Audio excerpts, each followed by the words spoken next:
When it comes to keeping reptiles, data is king. That's why we launched the worldwide Reptile Super survey. By completing this survey, you'll be helping to achieve 3 important goals. 1, revealing the truth. The data you provide can be used to expose the propaganda used by animal rights extremists who want to ban reptile keeping. 2, influencing the law. Pro-reptile lobbyists can use the data to provide accurate information to politicians and legislators when new laws are being discussed. 3, setting the record straight. Factual information helps create informative and engaging content to educate people about responsible reptile keeping. And that's not all. 3 lucky entrants will also win big cash prizes to spend on their favorite reptile products. So what are you waiting for? Click on the start button to begin.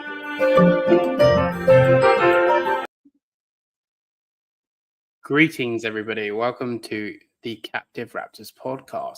You heard the start of this video. It's not the normal intro. It's the Responsible Reptile Keeping Worldwide Reptile Super Survey. So if you've not already, link is in the description. Either now, after this podcast, at some point, please go and check it out.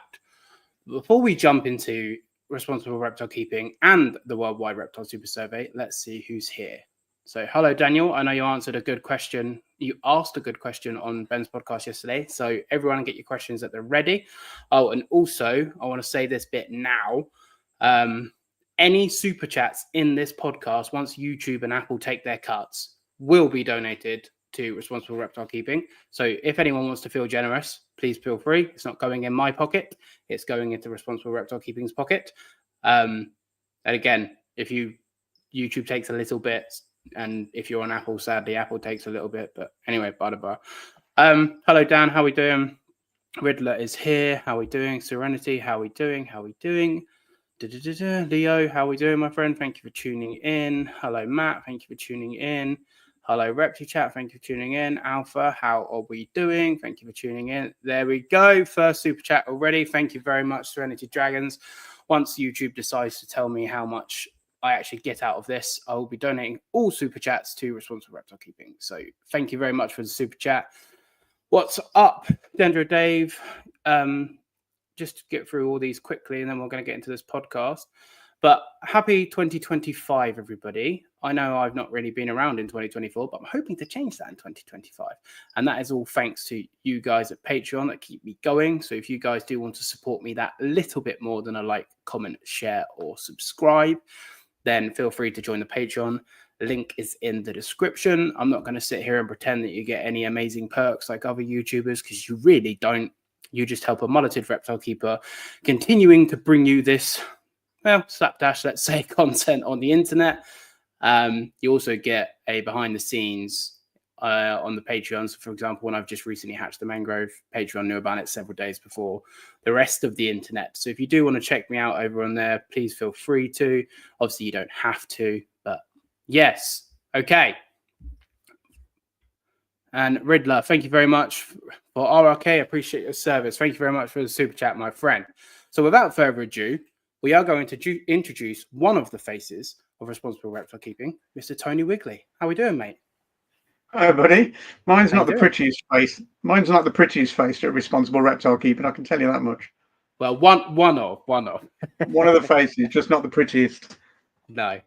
And so everyone always says that you're the face, and secretly I know there's someone behind the camera that pulls all the strings. But absolutely, I'm good for reptiles and talking, and that's about it. Everything else is basically Vicky. So yeah. But behind every great man or something like that, there's an even better woman. Yeah, you're absolutely right there. So, but how are you, mate? How's 2025 treating you thus far? Yeah, pretty good. We've had an awesome start to 2025, even though it's been enormously busy. We couldn't have expected, well, we hoped for, but couldn't have expected the launch of the survey to have gone so well, and it really, really has. So That's very pleasing. I know we'll talk more about that later. But we've just been heads down since the first, when we launched it, dealing with all of that, and it's going well. Really pleased. Yeah, I've seen it all over the internet. All over the internet. To be fair, everyone seems to have band together. It's really nice to see for a change. So, yeah, I bet you guys are really happy about it. Yeah, it's an interesting place we find ourselves in the world of reptiles, which is where we reside, because we know how reptile people can be funny sometimes, and the internet's definitely a funny place, but we don't get much of that. We've just had a lovely experience online, and everybody in the reptile community that we've dealt with has been fabulous. So I don't know how we've managed to pull it off, but yeah, we seem to have found ourselves a nice little place to reside. I think I can talk for myself and obviously my small circle, but I think it's quite nice that we know there is someone sort of standing up for us, because especially younger keepers, not classing myself as that anymore, but especially younger keepers, you know, you get into the hobby and it all seems great, and then you get other people going, oh no, it's this and that, whereas you guys have a whole plethora of content to go, actually, no, that's a lie, this is the truth. If not the truth, will guide you in the right direction. So I think that's quite nice, because for someone like myself who's not particularly the best of readers, you guys have a lot of content that appeals to me, and I'm assuming other people find something, whether that's your magazine or whether that's your podcast. There's something for everyone, which is quite good. Yes, we should absolutely talk about that when we get around to it, but it's been one of the things that as communication specialists we've noticed that as soon as you get into any niche, any gang of nerds that you put together, their ability to communicate with general audiences is generally quite limited, because their focus is on their thing, and quite rightly should it be.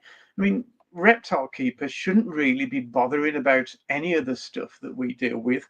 They can stay informed, but don't worry about it. Just enjoy your reptiles. Leave all the stuff to us. And if we want to engage with you, then that's our job. And our job is to make sure that we engage with you in the way that you like being engaged with. It's no good just putting it all on a dusty website. Carry on being nerds. Carry on enjoying your reptiles, you know? Do what you like. Yeah. No, I completely agree. You guys definitely get the message across. But before we do dive deep into responsible reptile keeping, there's just some random questions that I like to ask guests. They have changed since becoming 2025, and you are the first guest. So you are receiving the questions for the first time, which I've tailored slightly differently. Okay. What you got? So they're designed to be quick fire. I did have a guest on once that took an hour and a half to answer them, but they are designed. Was that Francisco Scary? No, I haven't had him on, but I should do. Yeah, put 2 hours aside then. Yeah. That's probably why I haven't invited him yet. Because I should just jump in there. So for anybody who doesn't know Francis, he's like the nerd's nerd. And we asked him to write an article for our latest magazine. And I told him he must cap it at an absolutely, definitely no more than 3,000 words. So guess how many words we got? 9,500. Yeah. Okay. 9,500. So what we did was I slaughtered his article and put 3,000 words in the magazine, and then we printed the whole thing, published the whole thing on our website. But this is the good thing about working with, you know, specialists and nerds and enthusiasts like yourself that know a lot of stuff. So sorry, Matt, I disrupted your questions. I was trying. No, I was going to say, Francis. Probably what he doesn't know, it's not worth knowing. He's probably forgotten way more than all of us know. So, it's a good bloke to have on side. But yeah, so let's try not Francis scarier it in the possible nicest way meant, by the way, Francis, if you're listening to this. What age were you when you first found your love for reptiles? Oh, that's a good one, because I was about 15. In fact, I was 15. And before then, I'd had absolutely no real interest in reptiles before. I was kind of the animal kid at school, you know, when everybody else was collecting bugs in jars. I was collecting so many bugs that you couldn't get the lid on, you know? Yeah. You know, when I knew that dead birds were, if I found a dead bird, if it was cold, it was dead. So if I put it in my pocket, it was warm. So my mum would always find kind of dead things in my pocket. And I kept fish. I kept Bengalese finches and zebra finches as like 8, 9, 10-year-old, but not really reptiles. And I got into reptiles because I was a very wayward youth. I had a very misspent youth. And by the time I was 15, I was going to rock clubs and helping bands when they came in to do gigs, and basically being an unpaid roadie. And one of the bands that came in, the guitarist said, "Hey, do you know a place called Walsall?" So I said, "Yeah, it's just down the road." He said, "Okay, let's go." So we got in the car and we went to Walsall and went to what I found out later to be the biggest reptile house in Europe and probably the world even. And it was called the Serpentarium, and it was run by the reptile godfather, a guy called Dave Lester. And this place had thousands upon thousands of animals at any one time, and everything that was really cool in back in the day was there. And I was blown away. And this poor bloke must have spent an hour with me just bombarding him with questions. And God bless him, he entertained this 15-year-old kid who was obviously a bit of a pain in the ass. And at the end of my conversation with him, I saw a note on the door saying help wanted. I said, "Gives a job." He said, "Start Monday." And then I was chief. Can I say shit? You say whatever you like, mate. I was chief shit shoveler at the Serpentarium for about a year. But with it being the biggest reptile house in Europe, I was actually surrounded by everybody who was anybody in the world of reptiles from day one. You know, the John Fodens, Hines, Luke Yeomans, John Coote, Nick Lum, just everybody who was anybody. And I was 15 and they were all really, really, really old. They were like 30, 35, like old. Jesus, ancient, yeah. And I was hanging around with them. I was hanging around with them. So that's how I got started. And since then, I've essentially been a professional sidekick because I kind of knew everybody. So I could just go and work at their places. So that was what I've done. It seems to, I look at life quite spiritually, and I always look back and think, like, how weird is it that those certain things happened at those certain times to lead us to these certain places? And obviously getting to know you properly over the last year or so, it seems that you've got those stories entwined with your story, I guess. You've sort of ended up into the right place at the right time, which has sort of led us to here, which hopefully we can get into as we kind of meander around your life and what's become Responsible Reptile Keeping. But the next question, what is one species that lives rent-free in your head?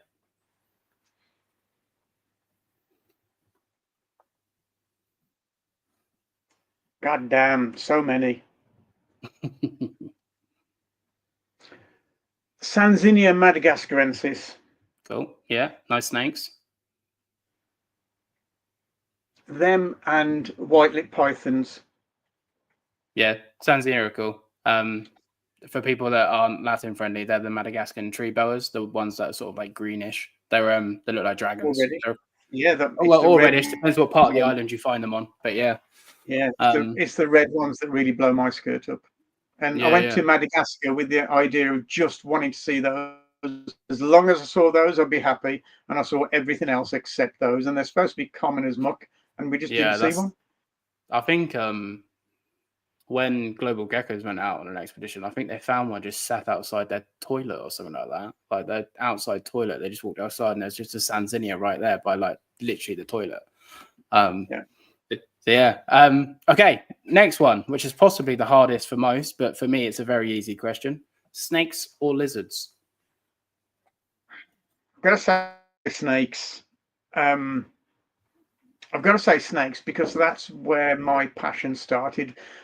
You got to remember, back in the 80s, when I started, lizards were difficult to keep. We were only just getting to grips with UV light. We were using these sunbed tubes and black lights. And so we were just getting to grips with it. And the only person who was really doing well with lizards was my friend Jim Pether over in Gran Canaria. And he basically, the guy who sent me, we were discussing before we came on about helmeted geckos from Morocco. They used to be called Geckonia chazalier, and now they're called Tarantola chazalier. And he sent me some that he'd bred very easily over in Gran Canaria. And he basically bred any lizard that he could get hands on. And I said, Jim, how do you do this? And he said, well, what I'd do is I'd dig a hole in the side of the mountain in Gran Canaria and put a wall around it, and then I'll throw the lizards in and they breed, because I have access to two things that you don't have. He says the sunshine and loads of buy-in from the wild. So back when I was keeping reptiles by the hundreds and thousands, lizards were difficult, but we were really doing well with learning about how to keep snakes and how to breed snakes, particularly colubrids and some of the pythons. So yeah, it's always snakes for me, I'm afraid. Well, if that's your answer, that's your answer. We're never going to speak again after this podcast, but if that's your answer, that's your answer. Okay. What is one thing, and you don't have to be cynical about it, it can just be very simple, but what's one thing you do not like about the reptile hobby? The way many in the reptile hobby are at each other's throats over the tiniest things. Vicky came up with the strap line for responsible reptile keeping, which is together we can make a difference, and that's the only way it works. It really makes me sad when I see people, especially online, just sniping at people that they have mild disagreements with. We are allowed to have mild disagreements. It doesn't mean to say that one of us is evil or abusing our reptiles or anything else. And the only way we can do well is as a big community. Yeah, that's something that makes me sad. Completely agree. And then on the flip side of that coin, what's one thing you do like about the reptile hobby? I like the fact that all of the advancements, all of the science, all of the innovation, all of the products, all of the breeding, all of the herpetology comes from private keepers. It doesn't come from scientists, it doesn't come from zoos. They all stand on our shoulders for their information. All of the zoos rely on reptile enthusiasts who've been private keepers coming up through the ranks and joining their teams and then bringing their expertise to their zoos and their teams. But without private keepers, there would be no decent zoo collections. There would be no herpetology, really. If you go to countries where there's bans in place, you don't get innovation, you don't get specialists. They all come from America and Europe and Britain and Australia to a degree. So yeah, I'm proud of reptile keepers and breeders and stores and businesses. I'm proud of what they've achieved. Great answer. I don't think a lot of people realize that. So great answer. Okay, another two-sided question from the coin. In your opinion, what is the biggest threat to the reptile hobby? God, how long have you got? Where do I start? I did think this was not going to be a quick fire question, this one. As I wrote it down, I was like, okay, how? Because in my head, you'd just go antis and then skip past it. Yeah, I mean, that is, you could basically boil it down to just the animal rights campaigners and their ideologies. It's if you're looking for something a bit more specific, and I know we'll get into this later, it's positive lists or white lists, as they're often called. That's the holy grail for most of the campaigns that are out there at the moment. That's the thing that's been picked off one by one in different countries. It's positive lists, and it's really important that everybody knows about this. And then on the other side of that coin, outside of supporting responsible reptile keeping and doing the Worldwide Reptile Super Survey, what's one thing that we can do today to protect the hobby?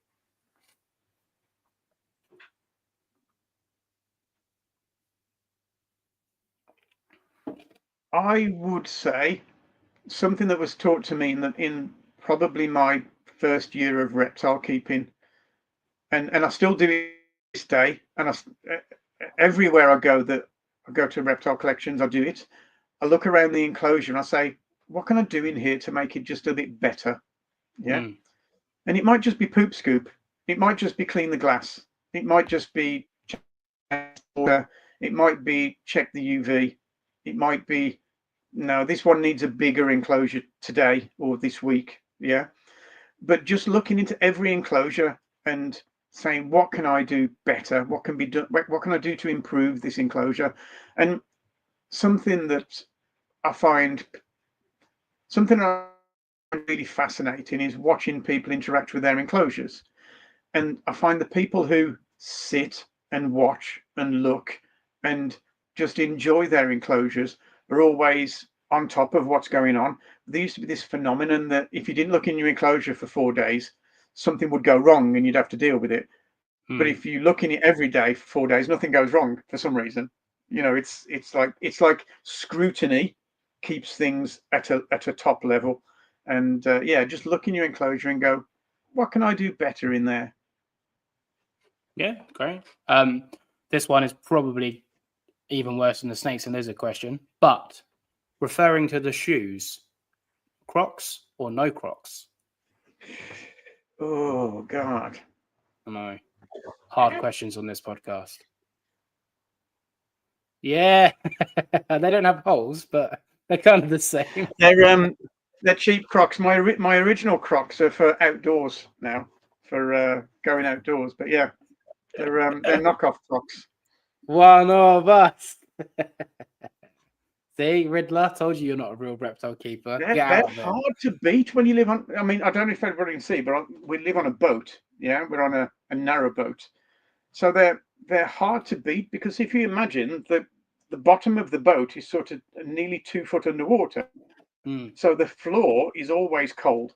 Yeah. And then sometimes you have to go out on a muddy towpath, so you just need waterproof, kick on, kick off shoes. It's got to be the Crocs. Crocs. That's the only footwear I'm going to wear to my Morocco hairpin trip. Just Crocs. I'm doing a lot. You'll be Crocs. right. Yeah. You'll be right. Crocs. Okay. Second to last, quick fire question. What's a quote that you love? Water will find its own level. There we go. And then finally, in your opinion, what is the best pet reptile?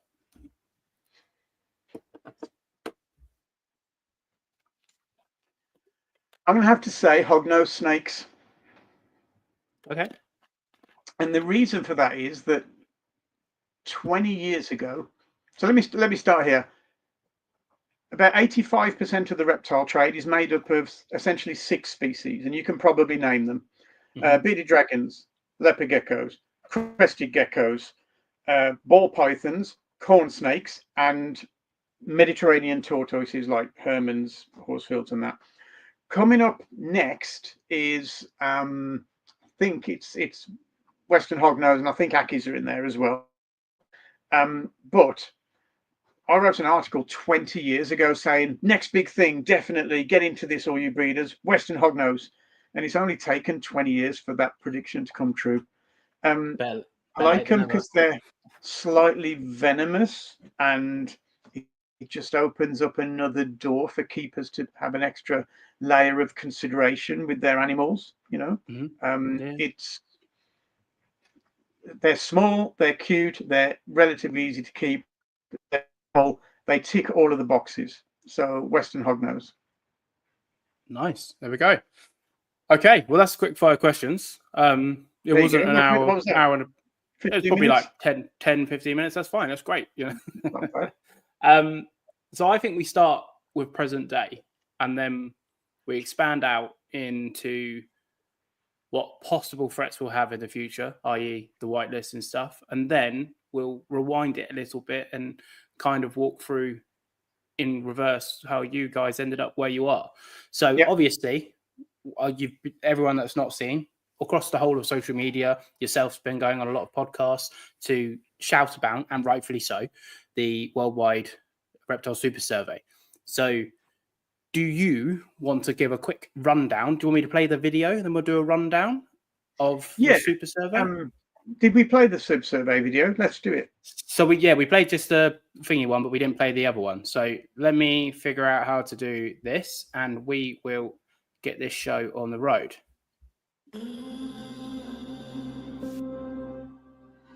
Do you get frustrated and angry when you see nonsense like this in the media? If you do, then you're not alone. Despite reptiles being among the best kept, safest, and most popular pets on the planet, a small number of extremists are spreading damaging propaganda online. And sadly, too many people believe their misinformation.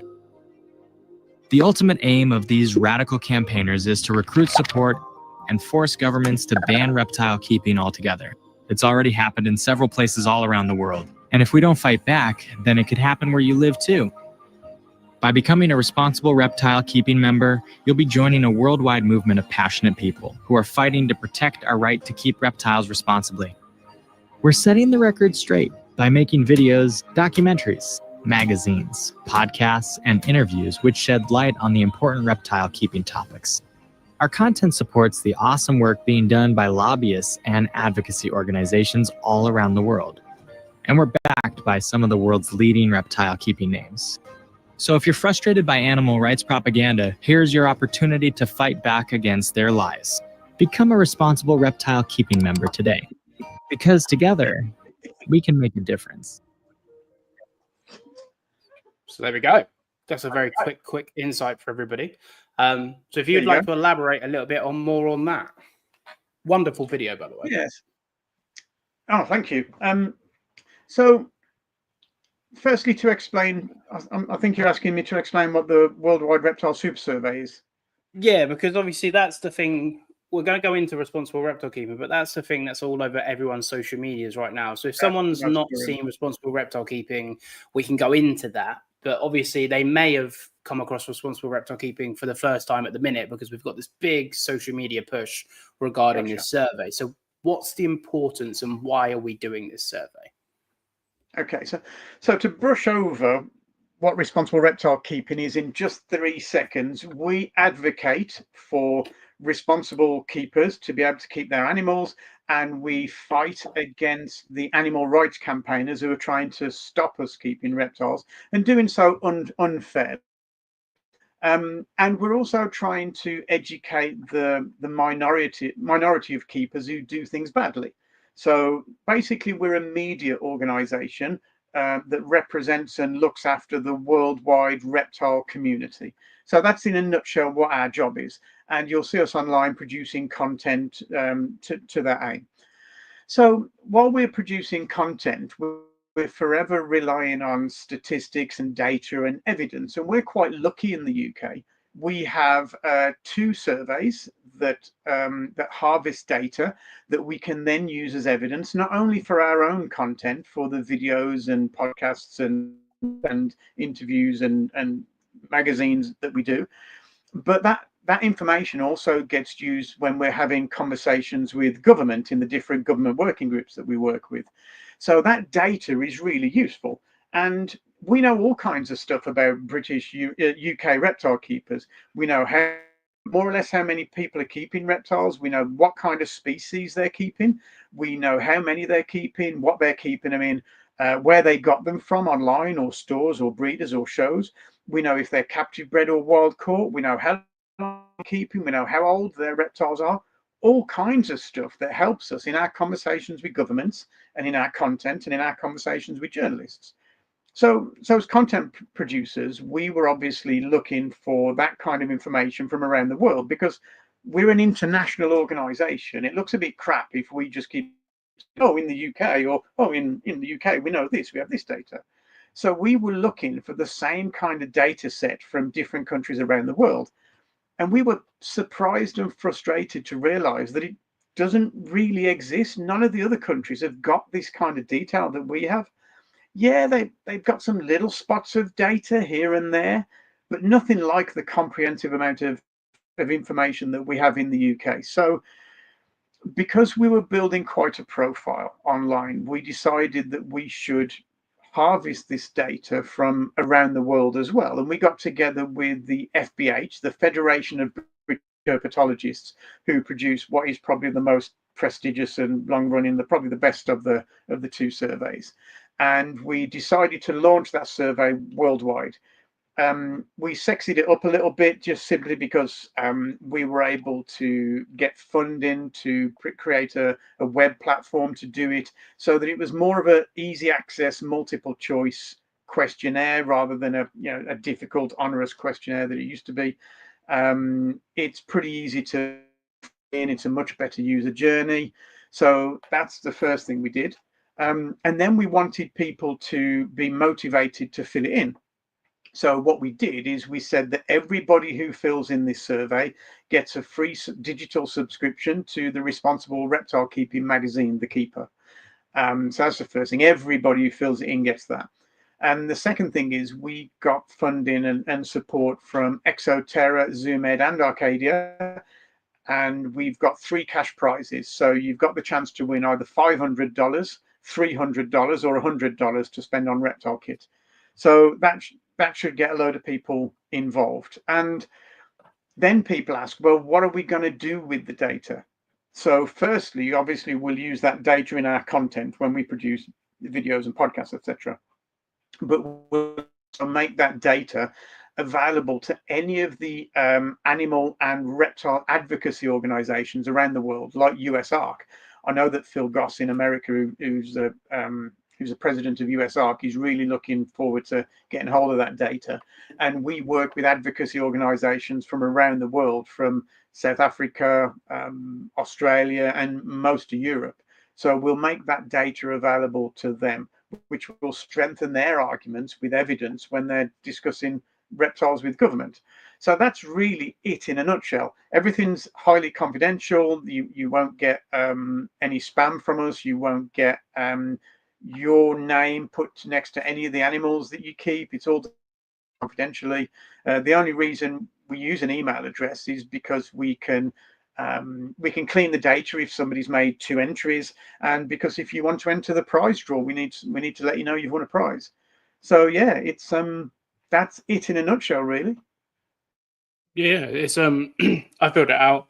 It was like you say, I've got a couple of animals to say the least, and it didn't take me very long. Everything was there. It was all quick, swish, and easy to do. So it was really, really user friendly. And on the podcast yesterday that obviously Ben did over at ReptiChat, there was a question that there was a little bit of concern if someone, I think it was, the question was more or less along the lines of, we don't want people to know what we have because then they might take it away. Now, obviously, you and I know that this survey will literally do the opposite. But would you like to explain for the people that are a little bit concerned? Because these animals, myself more than anyone, they are our safe space. They are our home. And the idea of anybody even trying to take them away is very, very anxious to most keepers. So obviously, being vulnerable to fill out the survey is something that we're asking these keepers to do, but we know it's for the greater good. So what would you say to those people to help them put their minds at rest? It's a really good point, and it's quite astute for keepers to be concerned about their privacy and keep their cards as close to their chest as possible for many different reasons. But in this respect, we'll talk about positive lists later, but I'll make a start on that now, because so if there was a reptile ban put in place, it would probably look like a positive list. And a positive list is also sometimes called a white list. And a white list is the opposite of a blacklist. So a blacklist, as you probably guess, is a list of things that you can't do. And a white list is a list of things that you can do. So what we have in the UK at the moment is something like a blacklist, which is essentially the Dangerous Wild Animals Act. Yeah. And also a little bit of invasive species legislation that says, look, you can't keep or breed red-eared terrapins because they might become invasive. And if you want to keep them, you're licensed. You can't keep a king cobra because it'll probably kill you unless you've got a license and proved your competency. So what we have is a licensable, registered list of people who can keep these animals, and nobody else can. What a white would be a list of animals that you are allowed to keep, and inevitably this list is usually very short. So in Norway, they currently have a white list that's only 19 species, and the species on there are so random that you would not believe it. There is no common sense or science behind that list. So let's imagine that legislation was brought that said we want a white list. Well, our starting position would probably be, okay, we know that the keepers in the UK are perfectly good at keeping these species that we know they have. So all of these species should be on that white list. And that would be our starting position.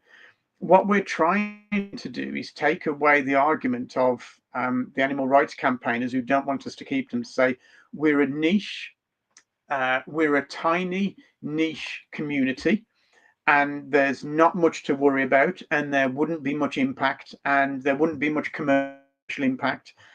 There would be a lot of commercial impact. There would be a lot of conservation impact. There would be a lot of people very, very upset if you take their species away from them. And so, with all of these people keeping all of these animals, do you really want to piss them off and cause a big problem? We would suggest not, because you would have a serious problem if you want to upset these people with unnecessary and ineffective legislation that's unenforceable and actually bad for welfare and bad for conservation. So together we have better numbers, and together we make a difference. Yeah, I think the natural transgression to that, because obviously there will be a lot of people that aren't necessarily public, such as myself, who shares his life with lizards on the internet like an idiot. But I try my best to do it as a responsible reptile keeper. And we all know as reptile keepers, sometimes you get, like, especially with tree monitors, they like to projectile poo all over the glass. So how about you just clean it before you do a video? Because I'm going to clean it anyway. So it's about an image, because the problem is with life and social media, it doesn't matter where we're at, but anything on social media is a 5-minute segment or a 5-second segment. Nowadays with TikTok, it's a 5-second segment of a 24-hour window. And obviously people can latch onto that good and bad. Now, there is a lot of both. And I'm not interested in trying to push and force a light onto the negative side of it, because the more you feed it, the more it gets bigger. But as you guys, obviously, this is your job, and this is what you're trying to do, is genuinely protect the reptile hobby.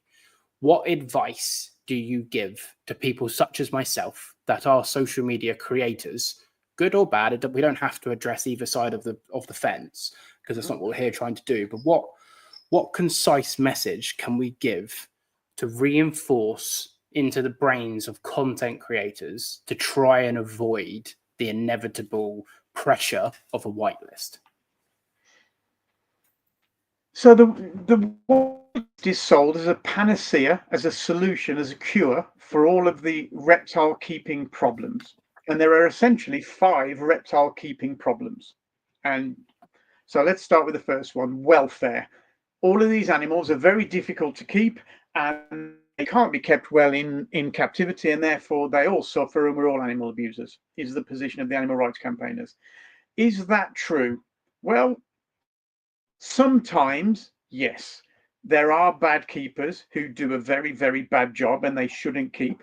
But on the whole, by any measurable account, most keepers are pretty good, if not awesome. So that's the first thing. So we need to make sure that we project that to the general public, because at the moment, the animal rights campaigners have got control of the narrative, and they tell the public and legislators and journalists the opposite. They're all badly kept, they all suffer. So we need to project our best face. Yeah. The second thing that we're accused of is stealing all of our animals from the wild. So I don't know how many of your bright yellow ball pythons out there are stolen from the wild, but I would suggest very few. Yeah, we not know many. We know that in the UK that at least 95% of the reptiles are in the UK are captive bred. And actually, given what we know about how the stores source these animals, it's probably more like 1, 2, or 3%. So very, very few are taken from the wild. And even the ones that are taken from the wild, I'll make an argument for that being a good thing. But that's a conversation for another day. So yes, some are taken from the wild, but on the whole, that's bullshit as well. So the other thing is that they're going to become invasive. So we spent Christmas up in Yorkshire, and I can tell you that very few reptiles could be invasive in the UK or the cold parts of Poland or the cold parts of Germany or Sweden. You know, they've just banned Lampropeltis getulus, the Californian king snake, and its relatives across the whole of Europe, because Californian king snakes are invasive in Gran Canaria, which is closer to Africa than it is to Europe, but they're banned across the whole of Europe nevertheless, which is absolutely ridiculous. Yeah. So invasive species. They also say that they're going to eat your children. So, your ackies, you better watch out. They're coming for your kids. Yeah. Yeah. They're supposed to be very dangerous reptiles. Yeah. Animals to keep. So that's another one that they hit us with. And the other one is zoonoses. So you're all going to die of the next global pandemic. So the thing about all 5 of those points is there's a grain of truth in each one of them. Yes, some people keep their animals badly. Yes, some animals are taken from the wild and a very small number are smuggled. Yes, if you let your snake slither through its own crap and then give it a kiss, you've got a good chance of catching salmonella. Yes, if you start releasing all your animals into the wild, there is a risk of them becoming non-native or invasive. So when you ask me what can reptile keepers do, it's to bear in mind all of these things, that if you do it badly, it'll come back and bite on the bum and give fuel to our enemies to create bans. If we keep finding reptiles out in the wild, if we keep seeing people catching salmonella because they're too stupid to wash their hands, this causes problems. It's a small problem, but it's easy to sensationalize when you're talking about reptiles. So that would be my advice. Yeah, when I first started pools monitors sort of a couple of years ago, I would troll through Facebook and see the very, very small percent. But the problem is, again, you see a 5-second window into someone's life and you assume it's their whole life. But you see the very small percent of animals that could probably benefit from slightly better welfare, and you try and help, and you get stuck in that never-ending circle. So I was like, you know what? I just can't be bothered to do this anymore. So I created my own social media page to just... I'm nowhere near God standard, but I try my best, and that's all we can all do as individuals. And I just started to show... Sorry, go on.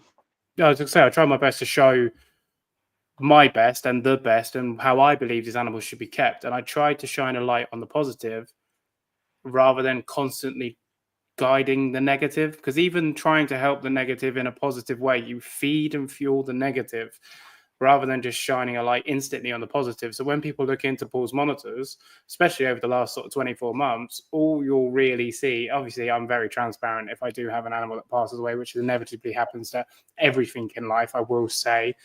If an animal gets sick or whatever the case, which eventually happens to everything in life, I'm very, very fortunate. I haven't had to go to an exotic vet for quite some time for anything substantial. So welfare speaks for itself. But I think sometimes a lot of people are very quick to jump onto a negative thing in the hobby and shine a light on it because they genuinely think it's the right thing to do, probably not realizing that it's actually fueling the negativity more so. I think there is are you aware of Kruger-Dunning syndrome? I don't think I am, no. Right. Kruger-Dunning syndrome measures your confidence against your expertise. And what happens, and it happens in any area of life, as you begin learning about, I don't know, reptiles, motorbiking, narrowboating, tattoos or whatever, you learn a lot in the first couple of years. And your knowledge goes up so quickly and your confidence follows it. And when you get to the peak of that confidence, you're so confident because you've learned so much. But then as you continue learning, you realize there's a lot more to know.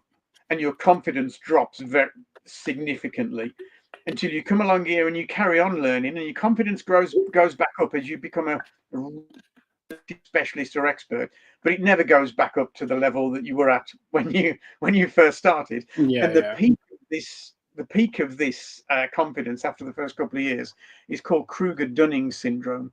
And Kruger-Dunning syndrome reminds me a little bit of Fight Club. If you're in Kruger-Dunning club, you don't know you're in Kruger-Dunning club.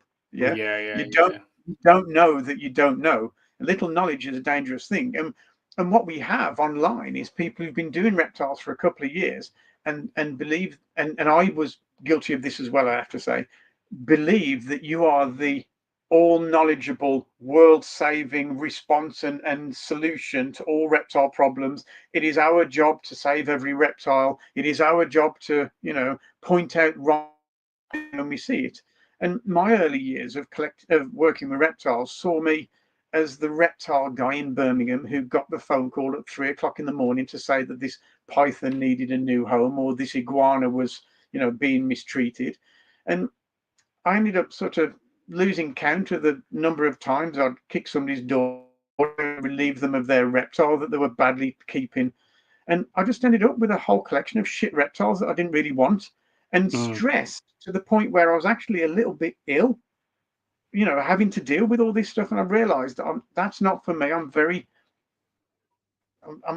appreciative and in awe of people who rescue and rehome reptiles. I can't do it. It's not for me. So like you, I decided to work here and to filter good information down and hope that it gets to the people here. And RRK is about, we don't want to be and cannot be the reptile police. We just shine a light on good keeping and hope that people join our community and get up to speed. That's the idea. And I agree with you completely that showing good example is far better than pointing out bad example.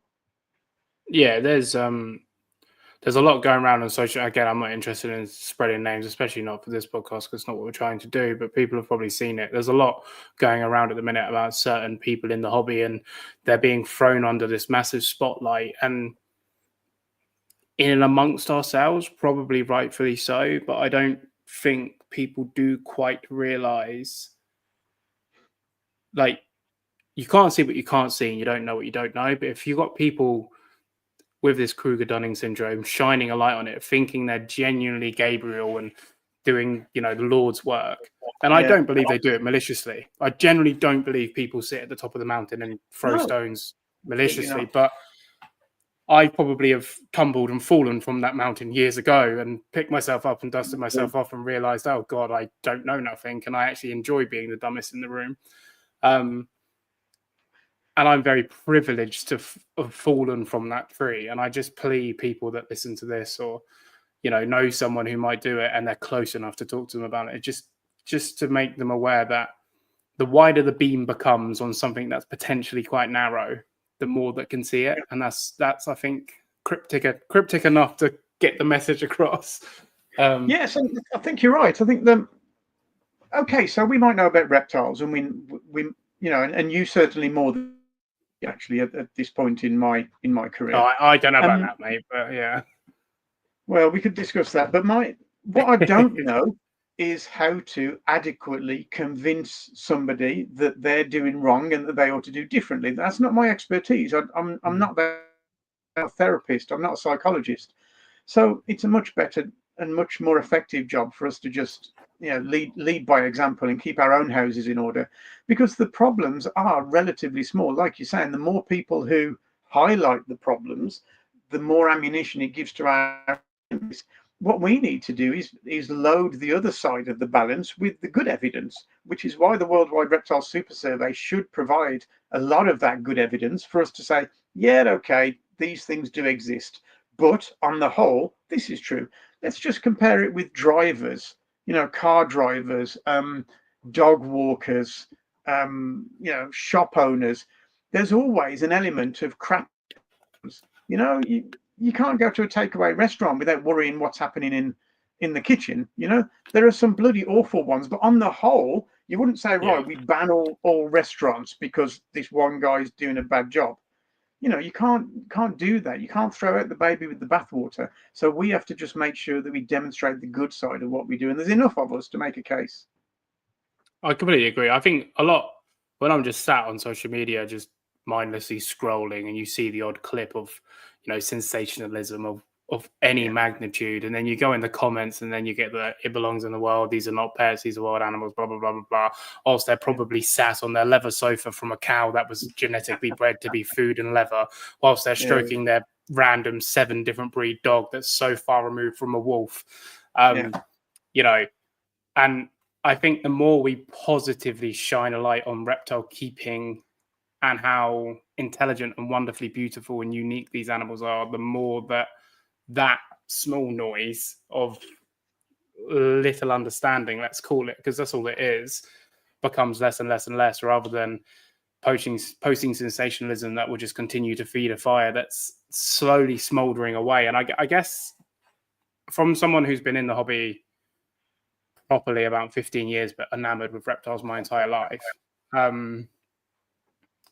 I guess the biggest thing for someone just starting out, and then this is going to kind of lead us into our RK, like you said earlier, it's, support you in the background, let you do the stuff in the background and enjoy your keeping in the foreground.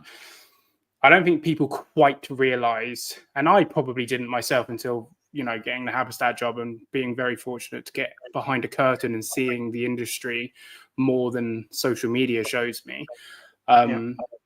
That embering fire that could cause us issues is a light. It's embering and it's smoldering. It's not serious. It's not, oh my God, we are going to lose our reptiles. Panic. It's not that.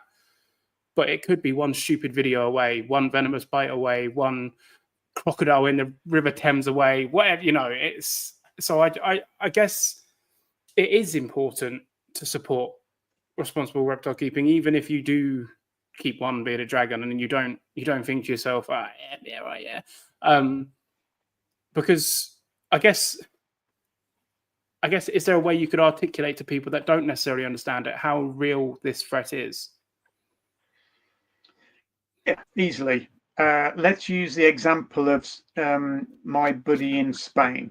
So my buddy in Spain has the most Spanish name I've ever heard. It's Jose Sanchez Lopez, and he is the head of the Herpetological Society of Valencia.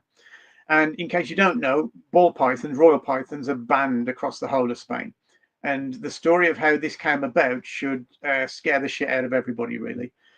So in 2017, an unknown person wrote a risk assessment that looked at whether or not ball pythons from West Africa could become invasive in Spain, Mediterranean Spain. So anybody who knows anything about reptiles or ball pythons will know that, Mediterranean Spain is nothing like West Africa, and it's simply happen. Ball pythons are probably the most popular snake on the planet, and they've not become invasive anywhere, so it just wouldn't happen. So everybody in Spain who saw this report realized it was crap, laughed at it, and put it in a bottom drawer and forgot about it. Fast forward 2 years to 2019, and Spain has a new government, and part of that government, somebody in a position of relative power, was what Jose described to me as an eco activist. And they found this report and went, hey, this is great, we can ban ball pythons. And that's what they did. They banned ball pythons overnight. So, of course, everybody in Spain was absolutely outraged. And the Valencia Herpetological Society gathered together 15,000 euros to take this judgment to court. And they took it to court and they produced loads of expert witnesses, really good evidence to prove their point. And they basically gave that regulation a proper spanking. And at the end of it, everybody thought that the regulation would be overturned. But the judge says, no, we're going to keep the regulation just as a precautionary principle. And largely because the animal rights campaigners had been making such a noise that they needed to be seen to do something. So ball pythons are still banned, along with spanner monitors, boss monitors, and peninsular cooters. In Valencia, you were supposed to register your ball python, the most popular snake in the world. Guess how many people in Valencia registered their ball python? 7. Ridiculous. And then so that brings us to this the is white how list. close we are to a ban. Yeah, and this is the dangerous side of it, because you've got seven people reporting that they've got royals. Reality is it's probably quite higher, allegedly.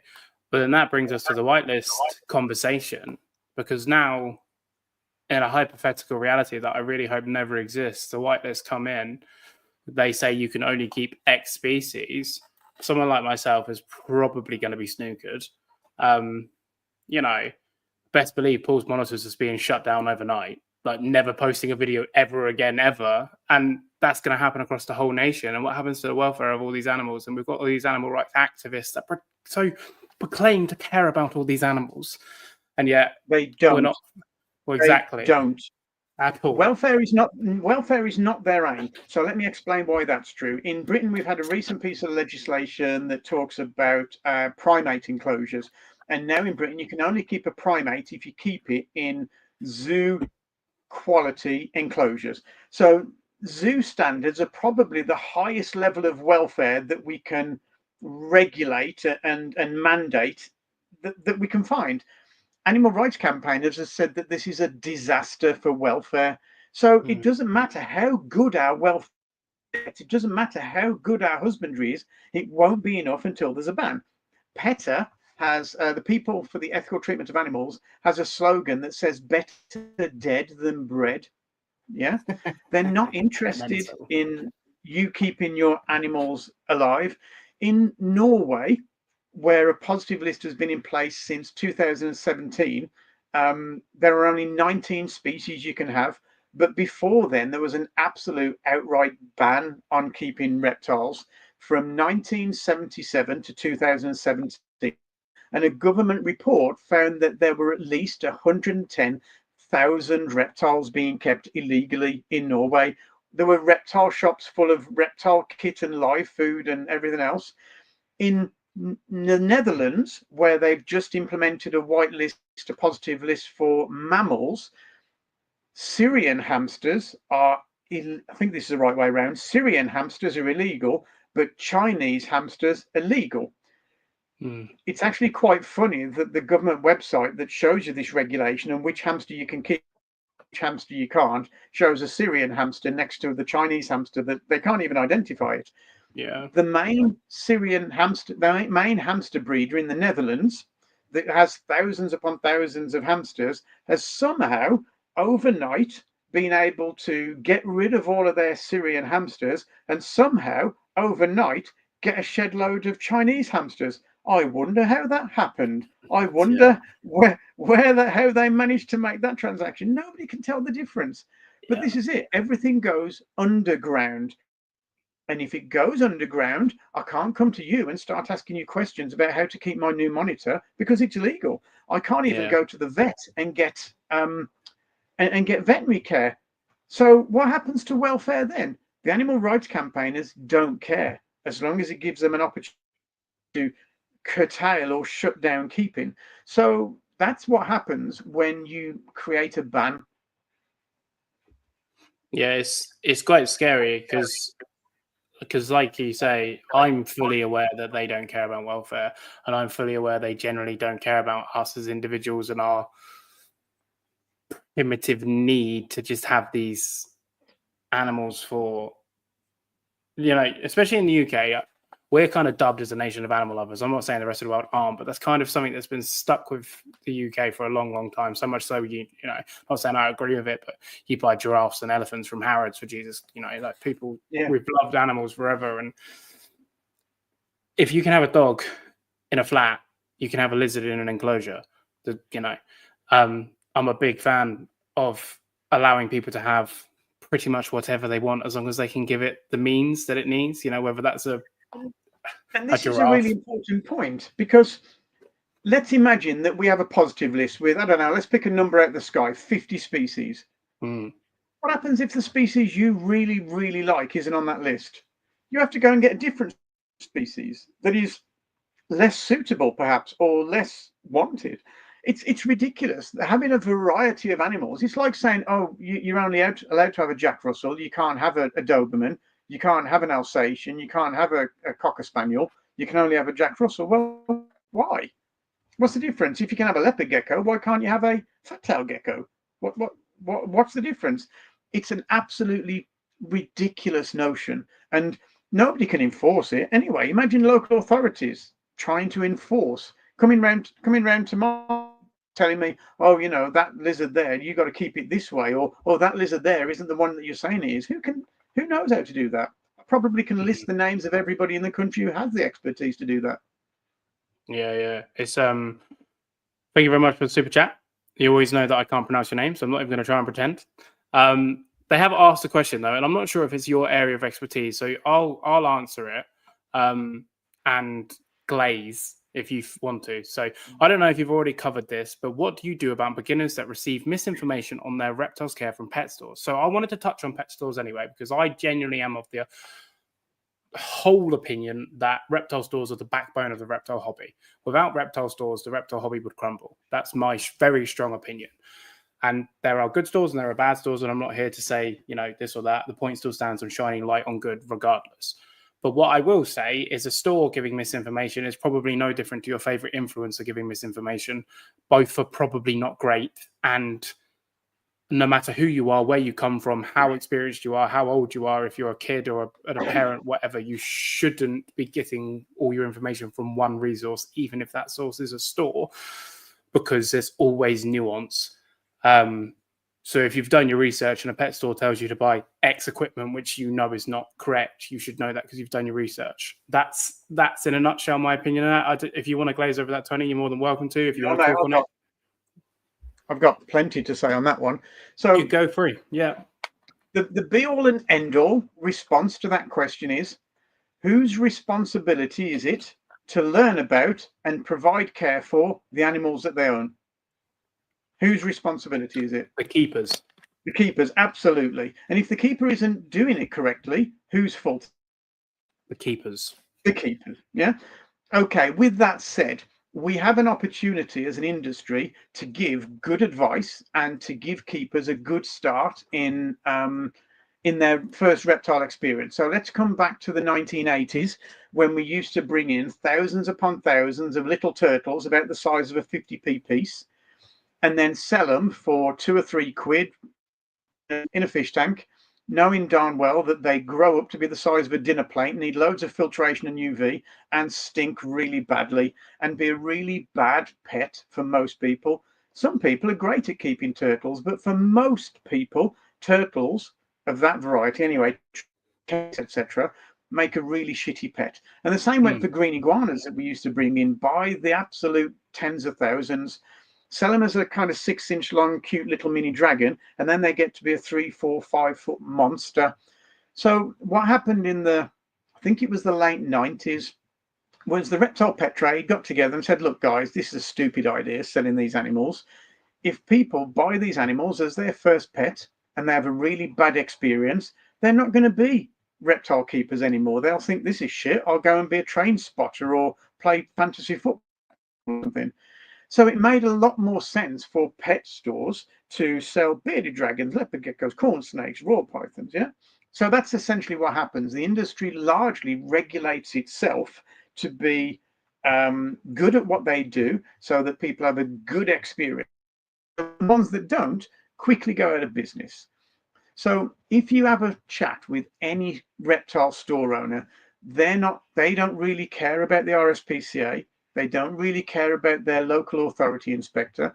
The people they care about is me and you, who know what we're talking about, going into their store, seeing them doing it badly and going, oi, sort it out. Yeah. And largely that keeps the reptile trade good. That keeps stores good. And on the whole, I would say most stores do a good, if not awesome job. On the other end of the scale, there are some shitty ones. And I think most people would say that often the shitty advice comes from generalist stores and sometimes big box stores. This is certainly the case, the claim over in America. And a big box store is only as good as its staff. If you've got a good member of staff in there, you've got a good store. If you've got a shitty member of staff, then hopefully they won't keep their job very long and they'll be out of a job. But certainly, as far as I'm concerned, reptile keeping and doing reptile keeping well is the responsibility of the keeper, and the store has a responsibility to give keepers good advice. And if they don't, they should either go out of business or be reported to their local authority. We have laws that govern what stores can and can't do. They are duty bound by the animal activities licensing legislation, the LIA regulations, to give good advice. And if they're not, then they can be reported. Yeah, I think again, this is the kind of perfect example of us as a hobby narrowing in on 1% of stores that probably do give bad information. Like, I'm quite an experienced reptile keeper. I've seen a lot of reptiles. I've owned a lot of reptiles. I've played with a lot of reptiles. The first time I ever saw a Borneo earless monitor and got to hold it was at my favorite reptile store. The first time I ever saw a baby cyclora and got to play with it was at my favorite reptile store. The first time I fell in love with monitors was at a reptile store. The first time every Sunday as a family, we would drive to a reptile store in the South Coast called South Coast Exotics. And there was a KFC there and there was South Coast there. And my parents, every Sunday as a family, the four of us, would drive there, would go to KFC, they'd buy the family bargain bucket, this, that, and they'd drive 2 rows down and there would be South Coast Exotics. And my dad would say to me, Paul, you've got until we finish the KFC and you can be back in the car. And I would be running around because I wasn't allowed reptiles as a kid because my parents wouldn't let me have anything, but they did know I was a little weirdo. So they let me run around the reptile store. And I remember seeing 3 freckled monitors, Rhinus tristus. I was no older than sort of 7 or 8. And there was 3 of them. And I were bouncing and I was just there like, my mum was like, come on, we're finished now. And I was like, no. That's the sort of stories we should be telling about pet stores. Not the 1% of stores that are like, because I can name content creators that do it. I can name stores that do it. I go to Facebook. 99% of Facebook is probably not worth reading. But that's such a shame because the 1% of Facebook that's so full of people that, you know, you go on Reptiliting, people like Dr. Francis Baines or Francis Scary that are, you know, that gets shunned by this kind of nitpicking. And it's a fair question. It's a fair point. I'm not trying to... I'll tell you what I think's happening. I'll tell you what I think's happening is like what happens here at home.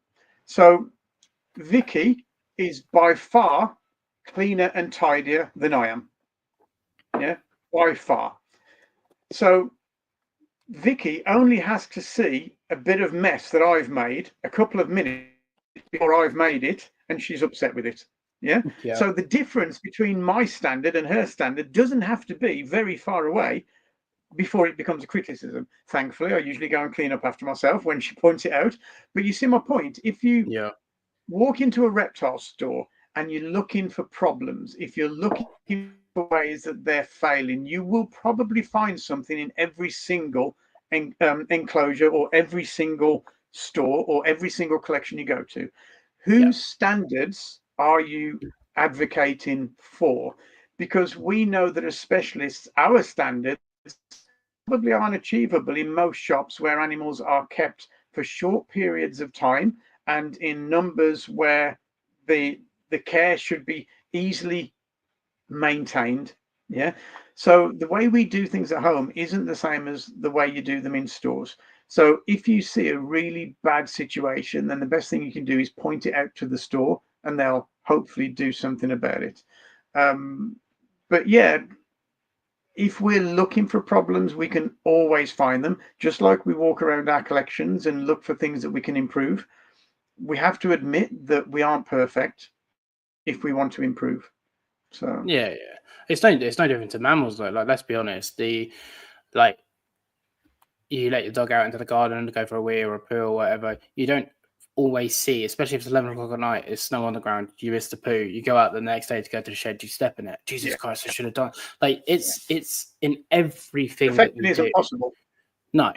And I think myself included in this, and I've got better as I've gotten older, because apparently this wisdom stuff comes with age. So, but it's really easy to have something pull at your heartstrings, and it's really easy to be like, I wish this was better, or this could be this or this. But again, I honestly believe the only way to fight the fire is to start spraying water over it and sharing and showing good. If you throw fire at a fire, it just gets bigger. So we're certainly not apologists for bad welfare, poor keepers, or poor stores. They do exist, and they should face repercussions. We have systems in place to try to negate and mitigate it. When the animal activities licensing came in, I think it was 2018, there were a number of stores that just simply closed because they knew that they either couldn't be asked or couldn't do the work that it would take to get up to the relatively easy standards that most stores were already achieving. So it kind of weeded out the shit end of reptile stores, and to be honest, we were glad to see them go. And this happens if I like, Chaz at Snakes and Adders. Yeah. I love this analogy. I think I said it yesterday, and I'll keep on saying it. The reptile industry is like an oil tanker, and it moves really slowly. And what you've got at the front are people like yourself and like Chaz and a lot of the other people on this call who are tugboats pulling the industry in the right direction. There's also a couple of anchors at the back. I mean, there's a W missing from the front of that word, but there's a couple of anchors at the back holding us back. And can we change their mind? Can we teach them? Maybe. But most of the time, we just have to wait for them to die or drop off. Yeah, I've had it before, though, where I've had people message me and they ask, for example, let's just take an Aki, how to care for an Aki, and they'll show me their setup, and I go, hey, you need to do this, whatever the case may be. And a lot of time, people get upset that they've not been doing their best or could have been doing their best for their animal, and it actually hurts their feelings. So sometimes when you put humans on the back foot, we naturally go to fight or flight. So if you're attacking someone or passionately putting your opinion across on someone's welfare, they might be receptive to change, but it's also how we as a hobby approach that change. So whether it's a store or a keeper, talk to them like you would talk to your mum or your little sister, or, you don't want to talk to them like they're your biggest enemy, and you might actually get through to them. It's such a difficult job. It's such a difficult job to nurture someone and to point out where they're going wrong without upsetting them, because we're not psychologists. We're not the world's best manager, or, it's a difficult thing to do. Do you know why there's no experts on the internet? I don't know if there's a joke coming, so I'll let you do the punchline. So there's no experts on the internet because we've all been there where somebody's gone, hey, I've got this question about this specific animal. Can someone help me? And somebody will come on somewhere on the Kruger-Dunning syndrome and say, hey, you should do it like this. And then the real specialists will come on and say, hey, well, there's a bit more to it than that. Maybe you should think about this. Maybe you should think about that. Maybe you should do it like this or consider this issue. And then 20 other people come on and tell us that we're dickheads and we don't know what we're talking about. So we're like, oh, well, sod this, then I'm going off and doing something less boring instead. I'll leave you to it. And that's why you'll rarely find experts in the comment section of anywhere on the internet. And that's why you'll find most experts doing what you do, which is broadcasting on your own platforms. So just quickly on this, and then we're going to move on.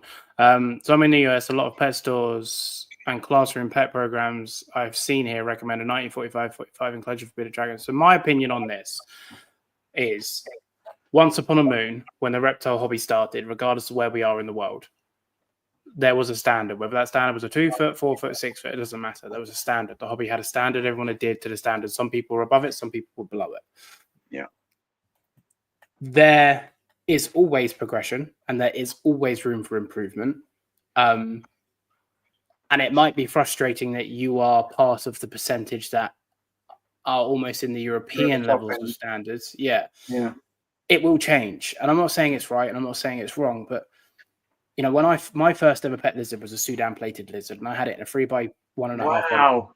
Yeah, I know. I'm old school. And I had one lizard as a kid, and my parents hated it, and I wasn't allowed reptiles ever again until I moved out and went crazy. But I had a Sudan plated lizard, and his name was Sherman, and I was about 7 or 8, and he was on beach chips, red bulb, no UV, in a 3x1.5 by 1.5, and we even had a lizard harness, and I was walking around the house.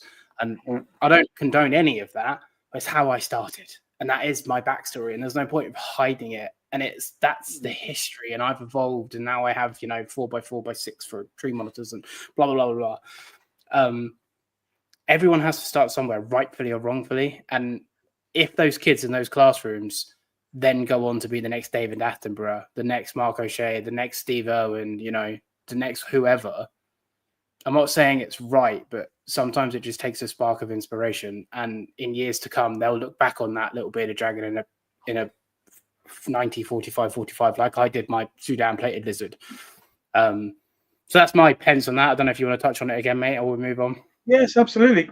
Grilly Day, I would entirely agree with you that I would like to see better starter kits and better standards out there. But that's talking from our perspective as passionate specialists.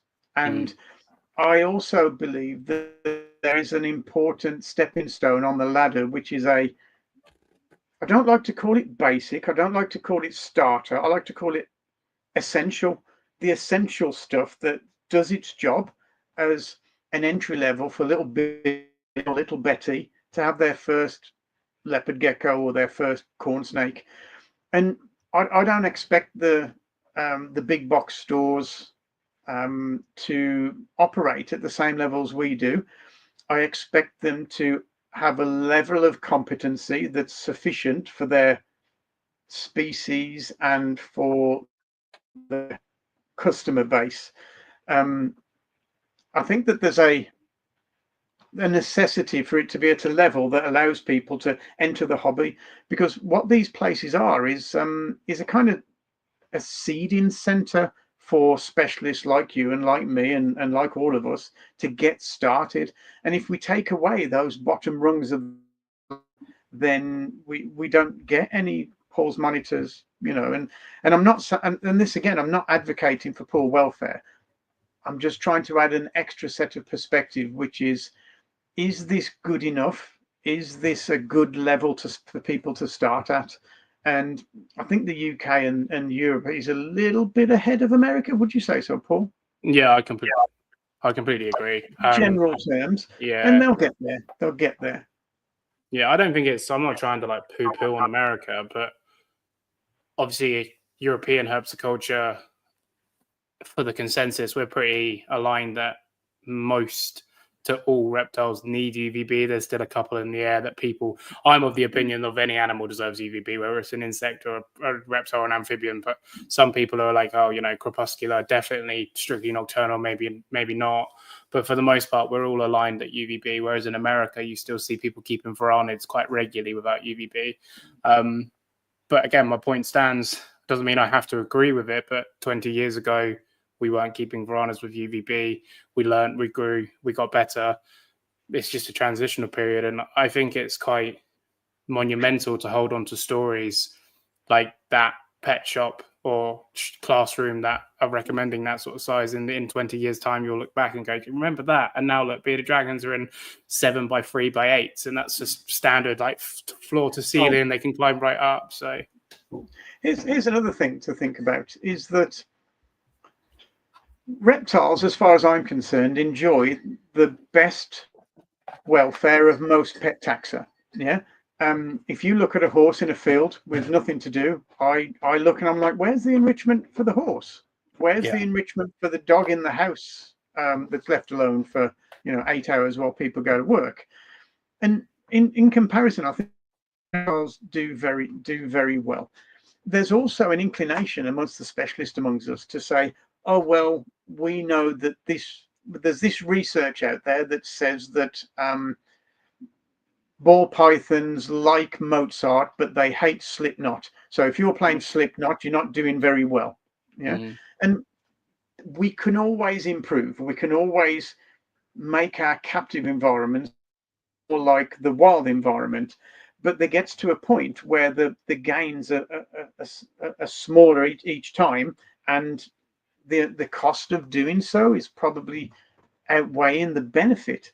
And so we've got to be okay with a standard of care that's enough, I would say. Yeah, Serpa Design, he's a huge YouTuber and he makes incredible enclosures and he does wonderful, wonderful things. But Serpa's kind of like a one of one. There's a few people that can do obviously wonderful things. Brad's by Active Builds, or don't know if he's still here, but my bearded beauty from Australia, Damien, Copperhead Customs. There's some people that are just gifted. Ridder tries his best, but he's lagging behind. I am not great when it comes to that sort of stuff. So my enclosures don't have fake rock backgrounds. They have lattice. So the animals can still climb. The enrichment's still there, but it doesn't take hours of my time. And, so there's an argument to say that SURPA, these guys are doing a better job than me. But we're nitpicking at a party that we're already invited to. So we're squabbling amongst ourselves for the sake of squabbling. I don't think SURPA is a realistic level. He's great to aspire towards and one day be there. That's great. That's great. And I think SURPA's wonderful. But as a realistic representation of what's achievable, we cannot put the Messis and the Ronaldos of the reptile industry as our baseline. We just can't do it. And therein lies our problem, in that we can always improve. And I would, as I said before, I would recommend that everybody does whatever they can to improve. But there's also a base level of care that is good enough to get people started with these hardy, easy to keep species. And I think that the big box stores and the general stores that aren't reptile specialists will be the lowest rung on the ladder. And to most of us, we'd hope that they would improve gradually, and they almost certainly do.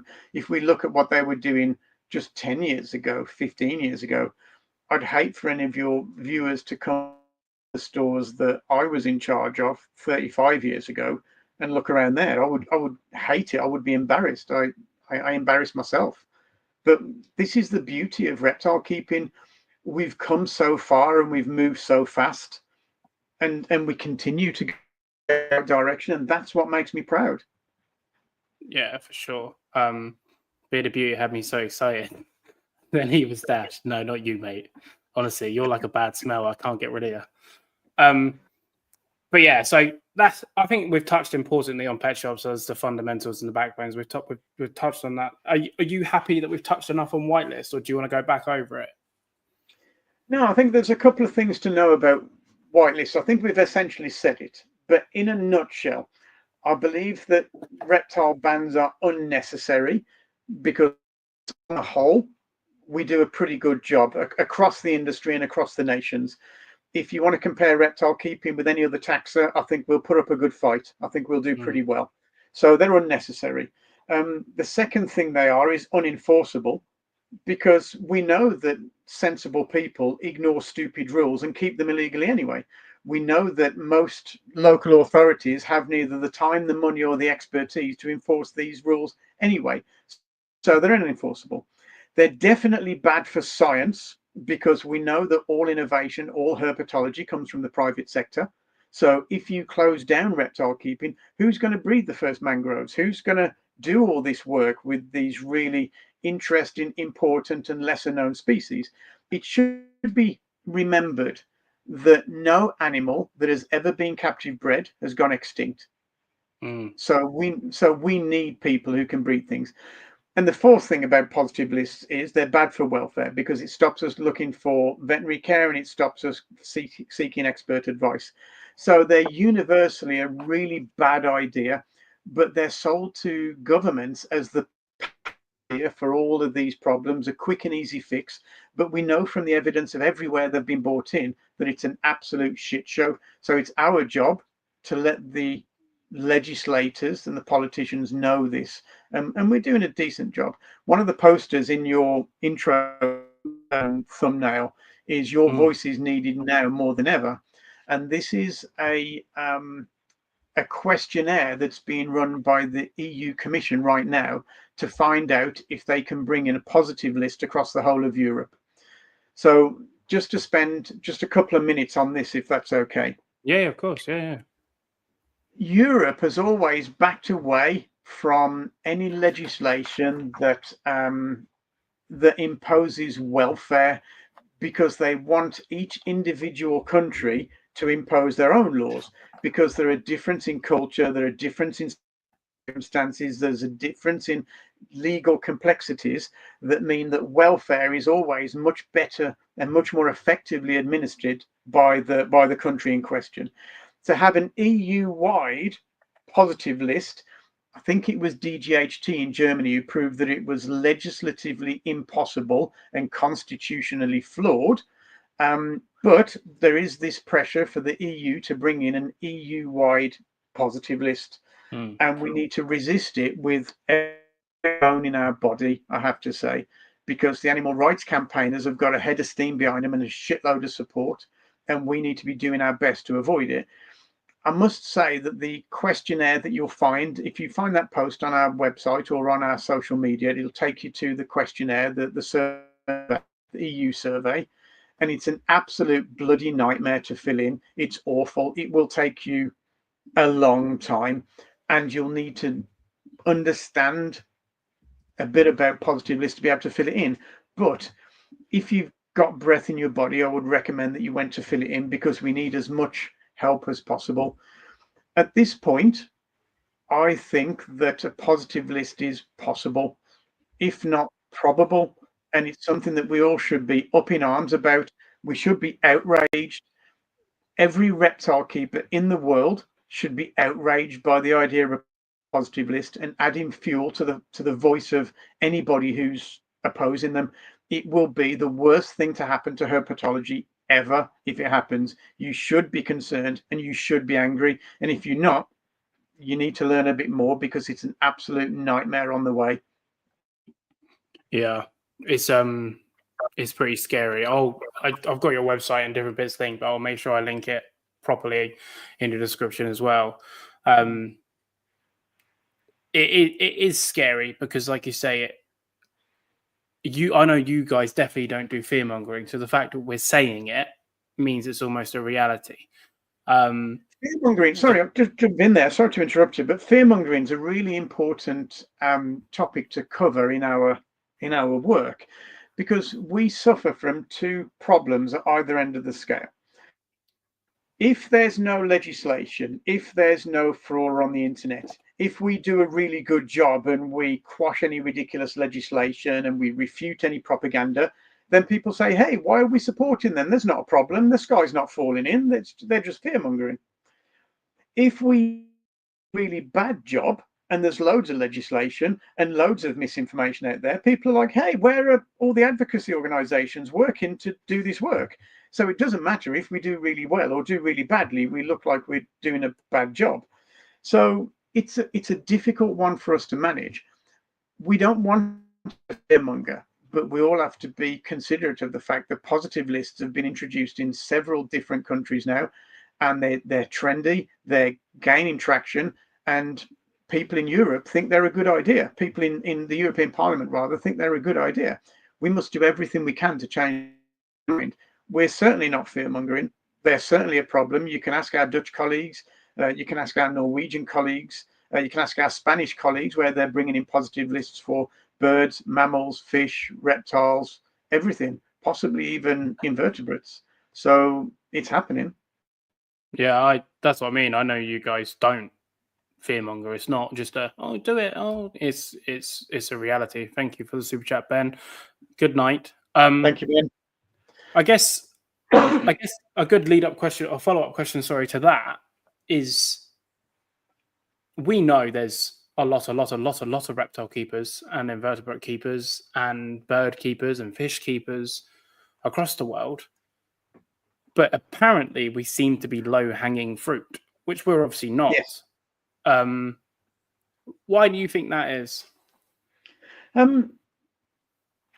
Well, the animal rights campaigners that are at the forefront of pushing for bans, we should understand first and foremost that they won't simply stop at reptiles, birds, fish, etc. They won't stop there.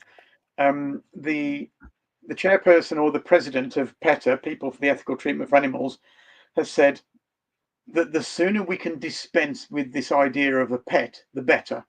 Yeah. And this goes for all of the animal rights campaigners. If there's a way for them to curtail pet keeping of any variety whatsoever, they'll jump on it. For example, on Tuesday, I'm flying over to Frankfurt to work with the German advocacy organization ZZF to produce a video about what they call extreme breeds. In reptiles, what we might be talking about deleterious genes. silkback beardies, lemon frost, leopard geckos, Spider spider balls, polythons. Yeah. So in dogs, you're talking about the ones with the short snouts that can't breathe properly. Yeah, like but pugs and Frenchies. Yeah, but our opponents are calling it torture breeding, and they're pushing for laws that will stop the breeding of any domesticated species. If the animal is being changed from its natural form, then they consider that to be torture breeding. So on one hand, they're saying, oh, these wild animals don't make good pets because they're not domesticated. And then on the other hand, they're saying, oh, these domesticated pets are torture bred. So we can be clear that they're not going to stop with reptiles. They choose reptiles and they choose to attack reptile keepers because most people don't understand reptiles. Most people think that they're wild animals. This is changing as reptiles are becoming more mainstream, but it's still very easy for people to use people's image of reptiles as scary or dangerous to create sensationalism to push their agenda. They know darn well that it would be foolish to pick on cats, the most invasive species on the planet that kill so much wildlife. If they were really interested in conservation, they tackle the cat issue. If they were really worried about welfare, they tackle dogs or horses. Yeah.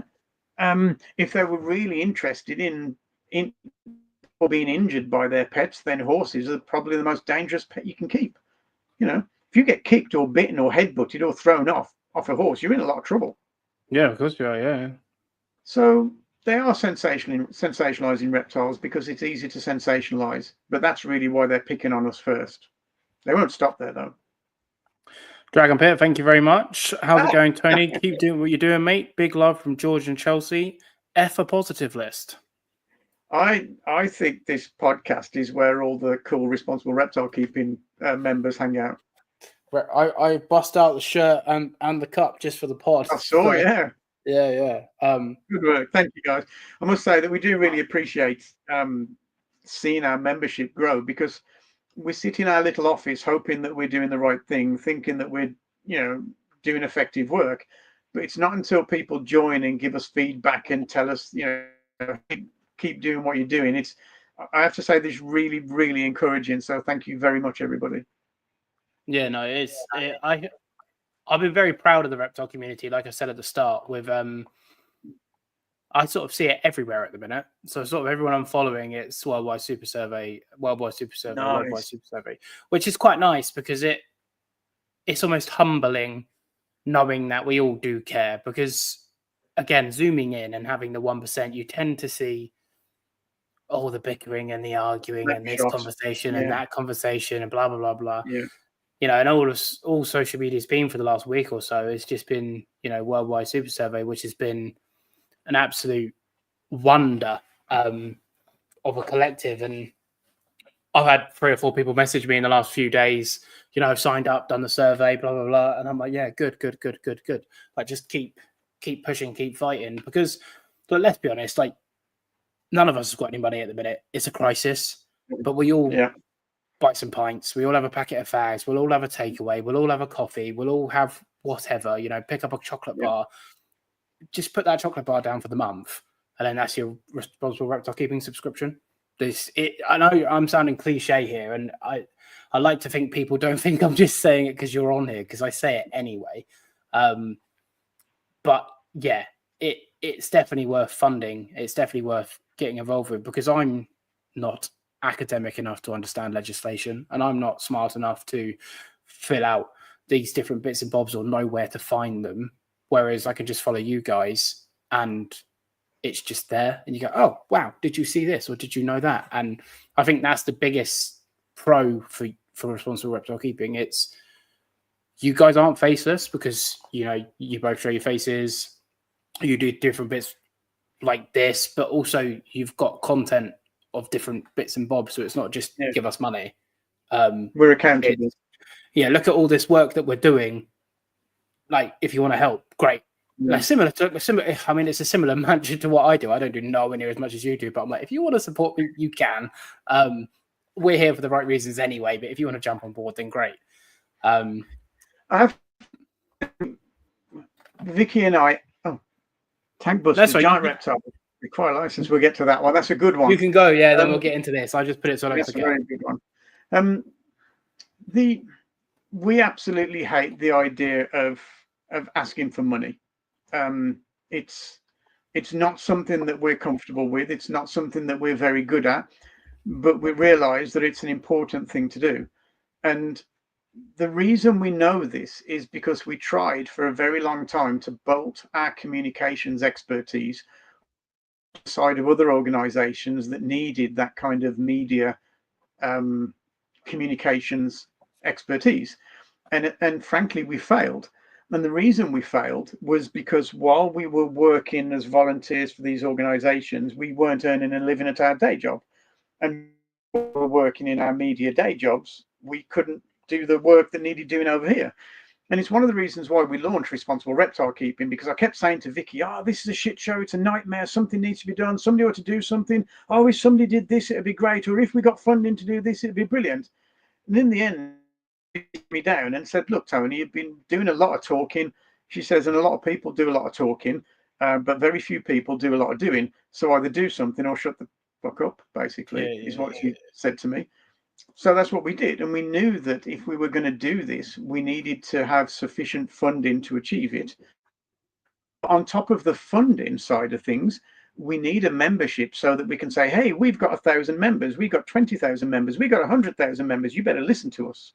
And that's where the keeper membership side of things comes in. We try to keep the membership as affordable as possible. It's basically a cup of Costa. It's basically a coffee a month. Beyond that, we just hope that we do a good thing that people want to get involved with. We hope that people will devolve the responsibility of this work to us to do on their behalf for them. That's what we're aiming for. Yeah, and I mean, if all else fails, the t-shirts are wonderful. So there's always that. Right. Moving on to another super chat. Thank you, Michael. What's your opinion on tank busters, giant reptiles? Do you think they should require a license? Is it a slippery slope? Should we be self-policing? Okay. Answer, self-policing, yes. Thank you. Polo shirt's very comfy. Self-policing, yes, every time. It is much better to self-regulate than it is to make the government step in, because this is what happened with Trichemis, the sliders and turtles from the 80s. So basically, do you remember I said about we used to bring in the 50-piece turtles and sell them? Then we got together and self-policed and said, we're not going to do this anymore. Yeah. And that's why musk turtles became popular. But while the reptile industry said, we're not going to sell Trichemis anymore, the fish industry said, oh, you guys aren't selling Trichemis anymore? Well, we'll bring them in then. And they started bringing them in. And they carried on selling them. And at which point, when we were still part of Europe, the European Union came along and said, look, guys, we told you to sort your shit out. We told you to self-regulate, and you haven't. So now they're all banned. Yeah. So they've banned the whole Trichemis, all of Trichemis. You can't keep them, you can't breed them, you can't sell them, you can't move them. And if you want to rehome them, you can only rehome them to a licensed facility. Yeah. But imagine you've had a Trichemis for 30 years. Yeah. And suddenly you need to rehome it. And so you're looking for a licensed facility and there isn't one. So you pop to your local vet or you pop to your RSPCA. And what they'll tell you is that the only solution is to have it euthanized. And you've had this turtle for 35 years. You don't want to euthanize. So what do you do with it? You release it into the wild, which is why there's so many bloody turtles in the canal here. So this is a example of how self-regulation could have worked, should have worked, didn't work. Therefore, we got regulated with a regulation that now actually exacerbates the problem by encouraging people to release them into the wild. So self-policing, yes, we should. I know Repta has got a Repta. If you don't know, it is the Reptile and Exotic Pet Trade Association, with the emphasis really being on trade. They regulate and have a membership of pet stores and other reptile-related businesses. So their membership is advised to have a very strict protocol when they sell giant species. Should they require a license? That's a good question, and there's several ways of looking at that. One of the most important ways, as far as government is concerned, is there a problem? And right now, I can't show you a problem. No. I can't show you, or at least not the problem that people would want a license for. The license most likely being necessary alongside the DWA license for human safety. So we haven't had anybody, not even a keeper, properly attacked or killed. One guy a few years ago apparently killed by a 9-foot python sea bay, but that was such a sketchy example. Most reptile keepers don't believe that he was killed by his python. No. But certainly I don't, even if that one was true, I don't think that there's a safety problem with pythons for them to require a license. Would we require one for welfare? Again, if you can show me a big welfare problem in great enough numbers to necessitate a license, then I would back you up. And I think the best answer to this question is the one that we always fall back on when we're talking to governments, which is show me the data. And if we don't have the data, then we can't really push for something, which brings me back to the Worldwide Reptile Super Survey. Yeah. I've seen it in the last, let's say, 10 years. So sort of 2014, 2015, reticulated pythons, Burmese pythons were kind of prior to that, but the change has been happening over the last sort of 10 years. Reticulated pythons, Burmese pythons were kind of everywhere. Obviously, America, they're still semi-popular, whereas in the UK and Europe, they were popular. But they're not really about now. People have kind of realised they're not the best pets. Yep. There's probably better super dwarf localities. Let's work with those.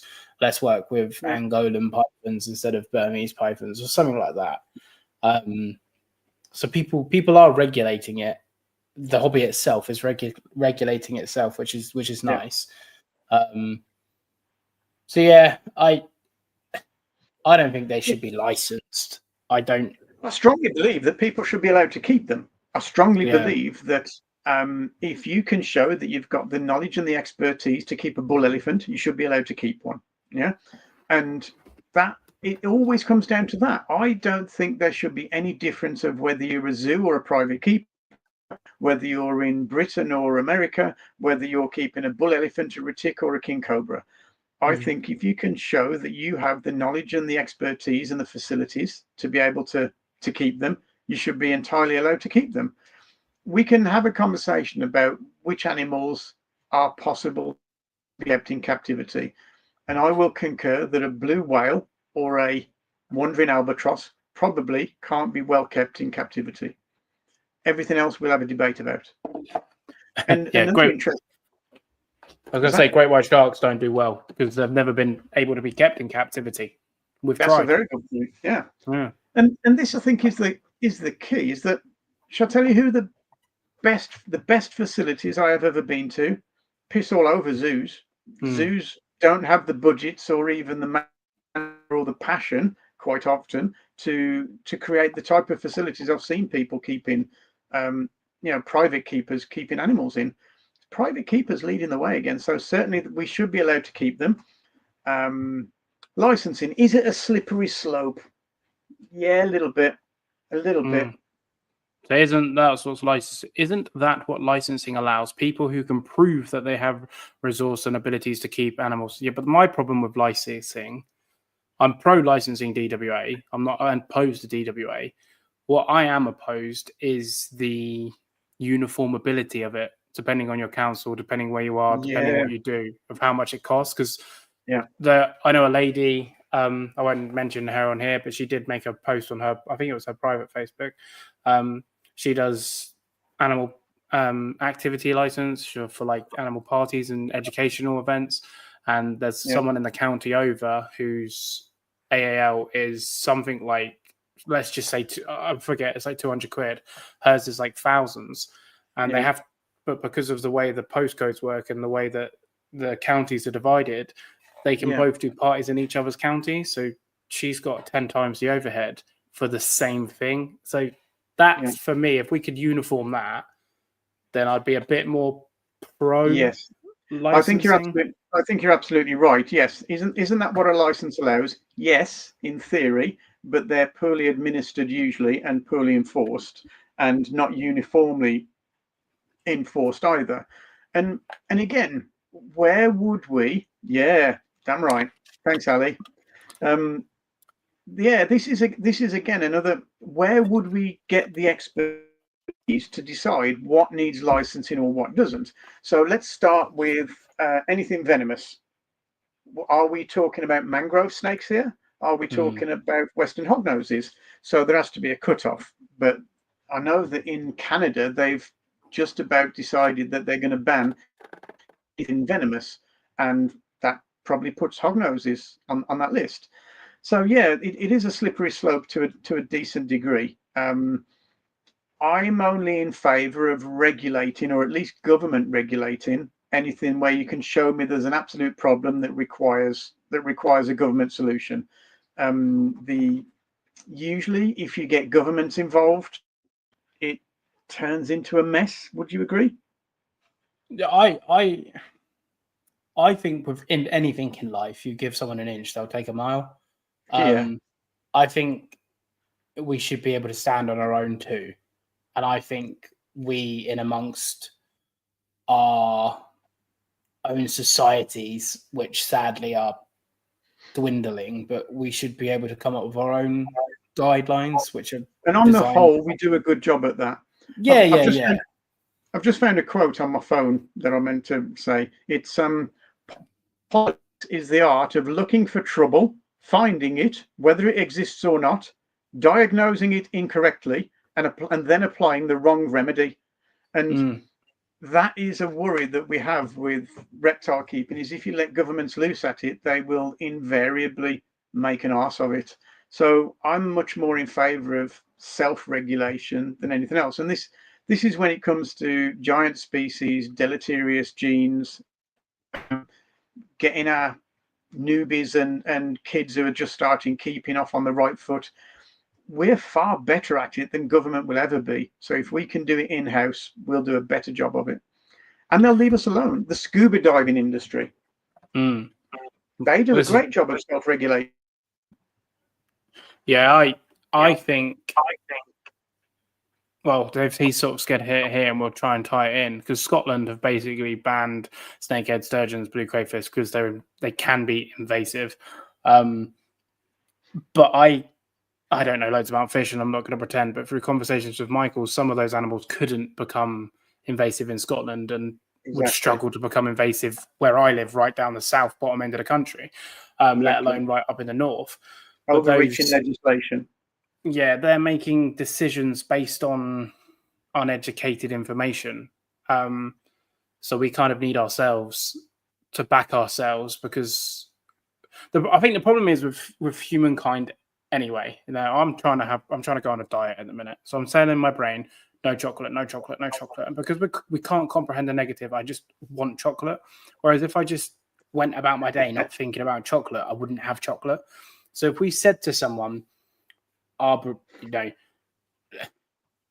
that's it, they're venomous, so many people are going to go, whoa. And that would be a bad decision. If we went, mainland retics are too big, most people would agree. But then the people that are really, really good retic keepers would go, whoa, what? So I don't think we're ever going to win. But I do think if we can have our best education, especially with ourselves, and have the hobby, because I think a lot of people get selfish, because I'm not a big fan of snakes, so I could sit back and go, just ban them because I keep lizards. But it's bigger than that, and I think a lot of people look at stuff with a bias. Whereas monitors might not be for you, but I get oodles of joy from monitors, whereas you get oodles of joy from your snakes, and blah, blah, blah, blah, blah. I think we need to look at the hobby as a whole and what the whole hobby can do, not just we think this is bad, but we've never kept them. So, well, what we suffer from is death by 1,000 cuts. So, having been involved in government working groups, etc., what you find is you sit and say, okay, we're going to discuss monitors today. We're going to discuss monitors and see if there's a problem. We're going to discuss monitors and find out what best practice is. And the answer to those questions is never, oh, everything's okay. Let's just remove some of the regulations that are causing problems because, you know, that's the sensible. That's never the answer. The answer is we have a job to do, so we will be seen to be doing a job. So we've done our job, and this is the extra regulation and extra legislation that you need to comply with. And that's what happens. It's death by 1,000 cuts, extra layers upon layers upon layers of administration that inevitably curtail us. And it's a very difficult job to remove legislation once it's in there. So here's our perspective on it, and we ought to get into why we started RRK. Give you the the background on this. But by the time things reach the legislative stages, by the time they reach the stage where Repta or USARK or any one of the other organizations is sat down with government, what we're doing is firefighting.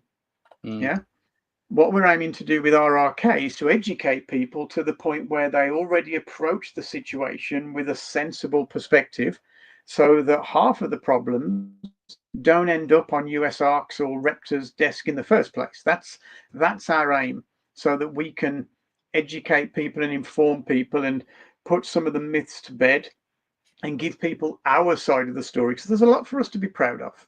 You know, it's at the moment we're firefighting, and it's going to be death by 1,000 cuts while we're doing this. Our opponents have control of the narrative, and we're basically fighting against that. But certainly the legislation for this, legislation for that, or let's have a look at this, let's fine tune that, or this is a little problem, do we need to do anything? Well, let's just do a little bit. It's creeping up on us gradually, slowly, but very, very. Was there, just before I go into this, thank you very much, Dragon Pit. Thanks for tuning in. Got to shoot, guys. Have to work. Tony, keep it up, mate. Speak soon. Thank you, folks. Because obviously you've said that you sat back and watched idly by going, oh, this is bullshit and this is happening here and these fuckers are doing blah, blah, blah, blah. And then Vicky basically shook you into sense. Yeah. Was there a pinpoint moment in time that you got so riled up about, or was it almost just a collective of, let's just call it for the story, fuckery? Yeah. And you were like, enough. Well, both of you were enough's enough, or was there one moment that you both were like, no, someone has to step in? It's a very good question, because there's a few ways to answer it, but what I should probably do is answer it with the story of how we started Responsible Reptile Keeping, because that would be the most accurate way of doing it. And it did back in the 80s when I was working at the Serpentarium and working with some really cool species. And the people who were running the reptile magazines at the time said, hey, Tony, could you write us some magazine articles about these animals? And I was like, yeah, okay, I'll do that. And because I knew how to put a capital letter and a full stop in the right place, I wrote a few magazine articles. And then from there, I started getting requests for other magazine articles from pet trade magazines and pet trade newspapers and stuff like that. And it essentially became my job to keep an eye on what the animal rights campaigners were up to. So that's how I got involved working with Repta, Reptile and Exotic Pet Trade Association, and kind of keeping up to date with what they did. And the more I learned, the more angry I became. It just felt so unfair what they were up to, the disingenuous misinformation, disinformation, propaganda and lies that they were using to attack reptile keepers completely unfairly. And I got riled up about it. So as I mentioned earlier, we volunteered for a while doing work for Repta We got paid occasionally, but really we were volunteering our communications expertise. And Vicky and I at the time, Vicky's my wife, the other side of Responsible Reptile Keeping, by the way, for anybody who doesn't know. Vicky and I were running a media organization working with museums. So, you go into a museum and you see something in a case and you don't know what it is. So you read the blurb on a panel. So we used to produce the blurb, and it's a very specific type of communication. It's very important to the work that we do now, because let's imagine you're at work and they give you a boring report to read. You have to read the report if you want to keep your job. Or if you're at university and you've got a boring textbook, you have to read the boring textbook because you want to pass your exam. When you're at a museum, if panels or the guidebook or any of the other interpretation is really boring, you just go and get your phone out and do something else instead, and go have a tea and a cake in the gift shop or something. So our job was to be engaging and informative and to take all this information, all this science from curators and archaeologists and scientists and everybody else, and distill it down to a message that the layman could engage with. So we kind of understood how to communicate all this kind of really detailed jargon and stuff, that politics and animal rights campaigning, down to a very succinct message. And that's the information that we brought to our work at RRK. And I'd already kind of got a plan of how it would work and how it should work, and it didn't fit in with the societies, and it fit in with what Repta did, and it didn't really fit in with anything else. But it was important. And so I came up with this plan, and I had a conversation with Emmanuel Van Hagen from Exoterra, and I was kind of explained the loose outline of what I'd got in my mind. And he said, "That sounds awesome. It sounds important. Come to me with a credible proposal and I will help you fund it." And so I went to him with a credible proposal, and he helped me fund it. And I should say that Arcadia and HabiStat were amongst the first people who got on board with what we were doing. And it was a wonderful conversation I had with Joe and Jamie there, and John, and they were on board straight from day one. So why are we having the problems that we're having? Here's an important question for you. So, and if you guys listening in think you've got an answer to this question as well, it'd be useful to hear what you think. So hit us up with some comments. I think we can all agree that our reptile keeping is better today than it's ever been. It's definitely better than when I started nearly 40 years ago. It's definitely better than it was 20 years ago. Even 10 years ago, we're better than. So why are we getting more trouble from animal rights campaigners than ever before? USARK and Repta and all the other organizations are doing a fabulous job at the legislative level, and without them we would be in a lot of trouble. They do a really good firefighting job. Every time crazy legislation comes up, they put their capes on and put their underpants on the outside, and they fly off and they do their work, and we'd be in a lot of trouble without them. But still, we're having more trouble from animal rights campaigners today than ever before. Why? Right, I'm going to give all of you, we've currently got 17 people. I'm going to go just there and turn some light switches on because my reptiles are going to go off soon, and I'm going to be plunged into darkness. So all of you put your thoughts below. I have my answer. I'll be literally 1 second. I'll be back. I held up 2 fingers, but still. So just to reiterate while you're typing, our welfare is a lot better than it's ever been.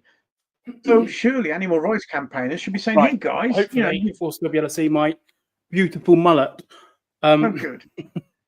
So I was just saying, Paul, that animal rights campaigners should be looking at reptile keepers and saying, "Hey, you guys have come a long way in the last 30, 20, 10 years.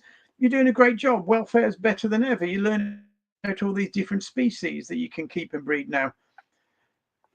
I've noticed that animal rights seem to be more loud when reptile welfare is high.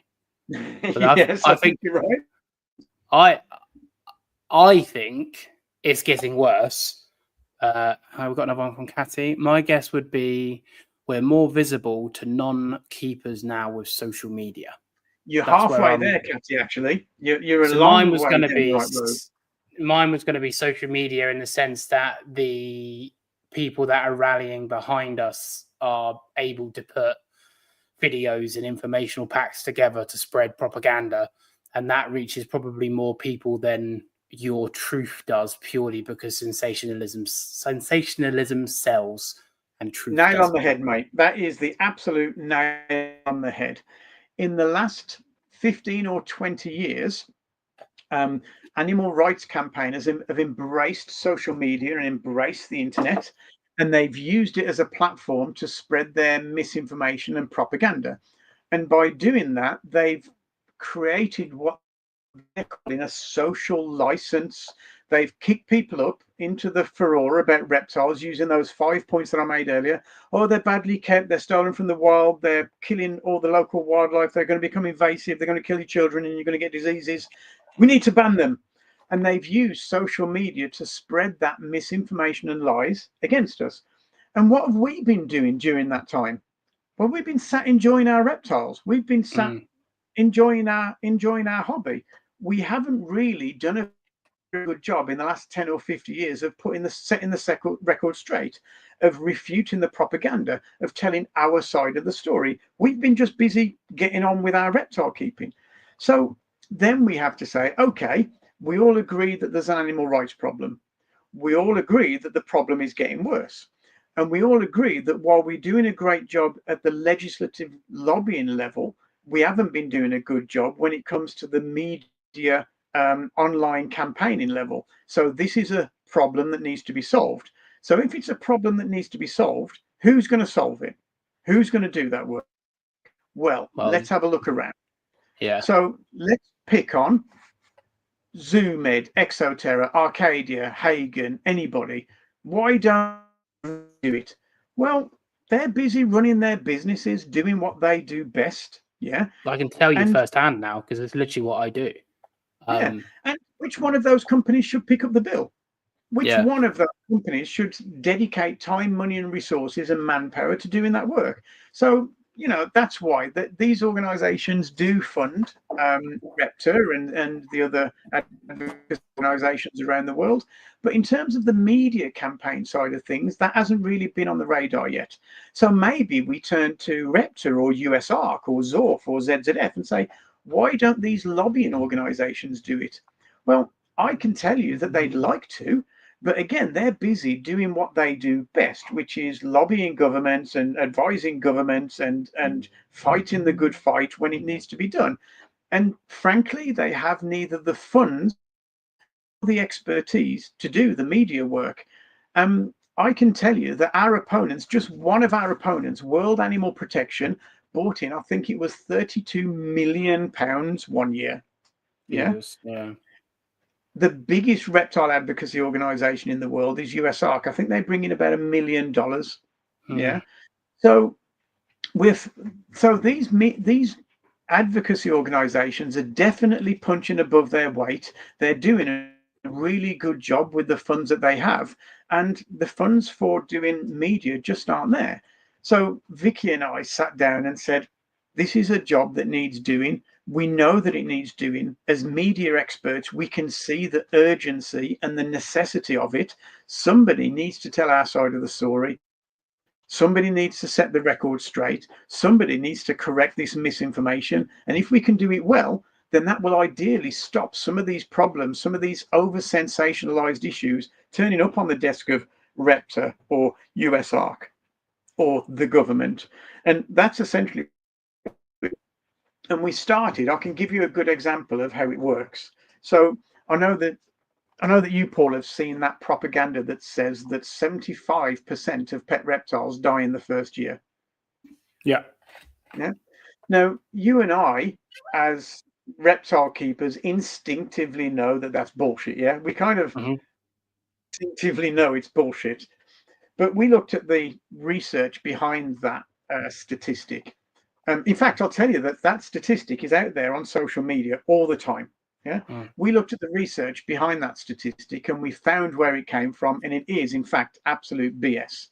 So what the researchers did is they counted the number of reptiles that flew into the UK through UK ports and UK airports. Yeah, what they didn't do is count the ones that flew straight out again on a connecting flight somewhere else, because UK is a hub, Heathrow's a hub.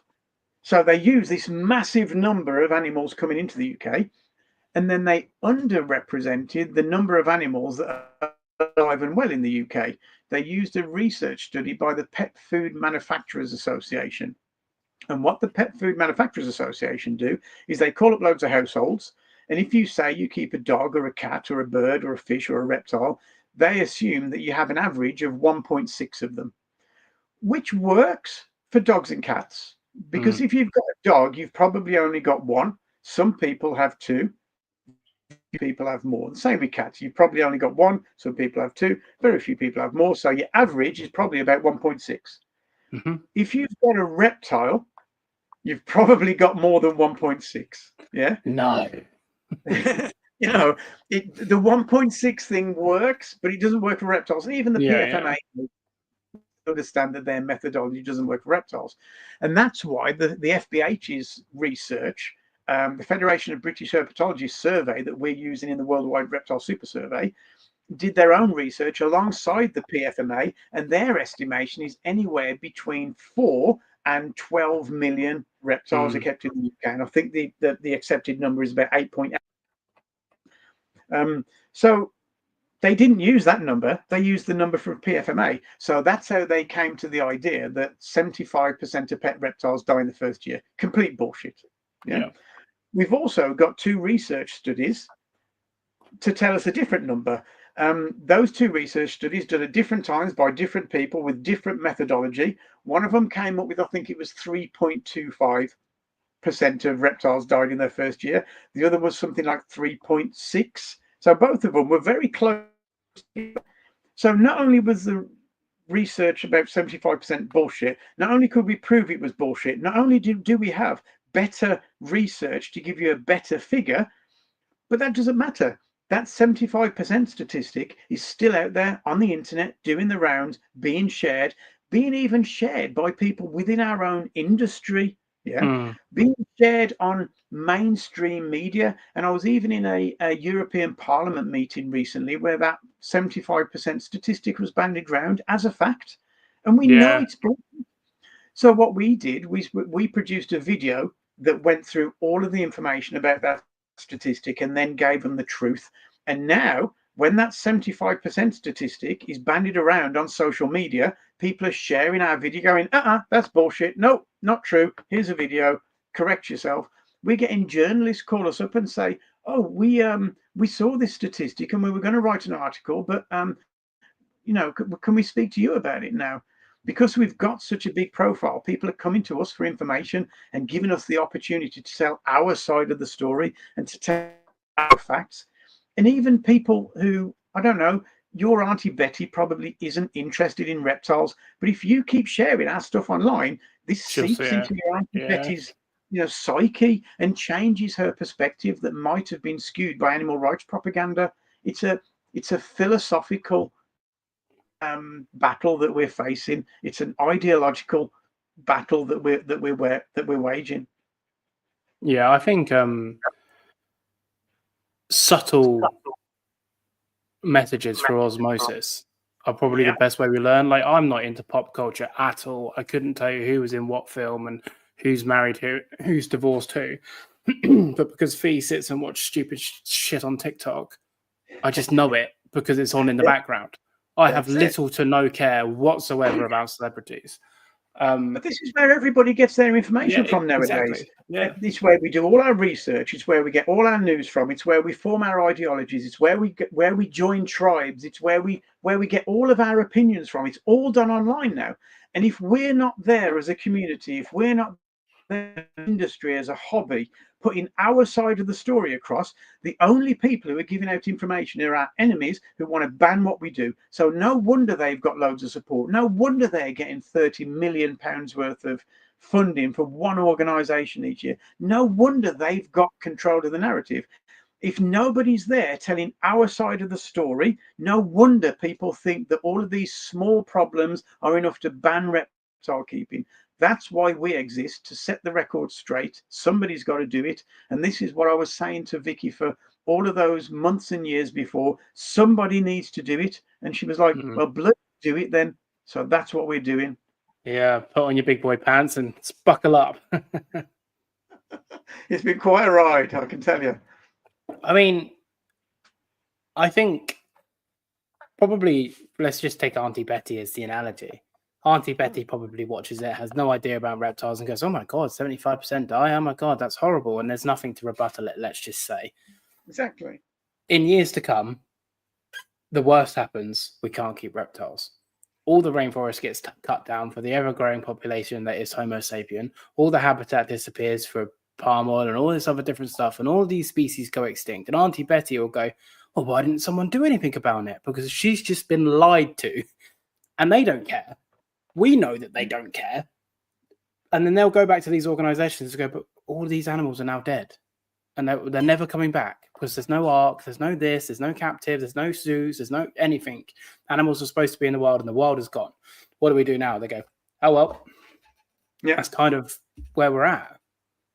And, you know, reptile keepers and reptile keeping gets a bad rap of doing nothing for conservation. But I disagree. I disagree strongly, because as far as I'm concerned, reptile keepers do a really good job as a insular silo of self-contained industry. If you can breed reptiles in captivity, if you can propagate reptiles in captivity, that stops them being taken from the wild. Yeah, that stops wild populations being harvested for pet keeping, or even for skins if they're bred in captivity, yeah, or for meat if they're bred in captivity. So reptile keepers and reptile specialists do a lot of work for conservation. It's not our job. We don't have the capacity or the knowledge or the expertise or the power to do anything about climate change or habitat destruction or invasive cats or anything like that. We don't have what it takes to do those jobs. That's somebody else's job. We're keeping our own house in order, yeah. And if our expertise is ever needed, which it bloody well will be, we'll be here, yeah. But right now, reptile keepers should be proud, and we should be applauding what they do instead of trying to close them down. It's a philosophical, ideological battle, and it's one that we need to win, because I feel like, as the specialists, we know what we're talking about. If you listen to animal rights campaigners, they're so full of shit, really. Yeah, no, and this is why it's important to share content, because, like, I'm quite bad for it, full stop, because I try, even though I'm a content creator, social media person, I try to stay off social media purely because it's not the best place to be sometimes. Yeah, it's difficult. So I am bad for it, but I always do and try and share everything I believe in. Like, I shared one today about a poem about kids being stripped from the wild and forced into the educational system, because I was like, yeah, that rings true with me. And I know it sounds so silly, but if one person on my story sees that, like, oh, wow, that makes sense. And it's exactly the same. It's just the snowball effect. You think, oh, I'll just share it, because then someone in the background hears it as you're viewing stories. Someone else sees it as you're viewing stories. Yeah. And the more we like, the more we comment, the more we share stuff, the more it does hit algorithms. Because the problem is, it's like that old saying, like, I mean, the saying sex sells, but negativity sells. And if you've got this video, you've got this video of a horrible enclosure, and it's all dark and gloomy, and the sad music's playing, and there's puppy dog eyes and all this, you know, it hits heartstrings. And the informational video is harder to sensationalize. It's always, algorithm wise, it's always not going to go as far. So it is important that we always, not just for everything in life, if you believe in it, share it. I have a flickering light, either that or I have a huge moth in here, one of the two. It's thankfully still cold. We get lots of hornets here in the summer, and I hate hornets. I love all animals, but not hornets. And I scream like a little girl, and I have my can of Assassin Raid on my desk, because when I'm podcasting and the hornets come to kill me, I'm just like, da. Anyway, we're part of the UK's non-native species secretariat. We go to their stakeholder meetings every year, and the Asian hornet is becoming a significant problem in the UK. It's there's definitely established populations. So I'm just going to put you on mute a minute while Vicky put coal on our wood burning fire, because it's getting a bit cold in this ice, So I'll just go through. That's fine. I'll go through some chat and see if anyone's got anything, because I've not been keeping up with the chat at the minute. Have you seen Responsible Reptiles Keeping's video? Can't say that I have. Basically, wrong country, wrong type of study, wrong population. I got asked by a work colleague when I mentioned my reptile room and showed her some pictures. Oh, I thought they were meant to be a room full of drawers. I've seen that on social media before. That's an ick. I got sent videos from my friends or work friends that I think I'll be interested in, and I have to let them know that it's not super great. I have four. Oh, he's saying 1.6 reptile rooms instead of 1.6 animals. 4 dogs, don't judge us.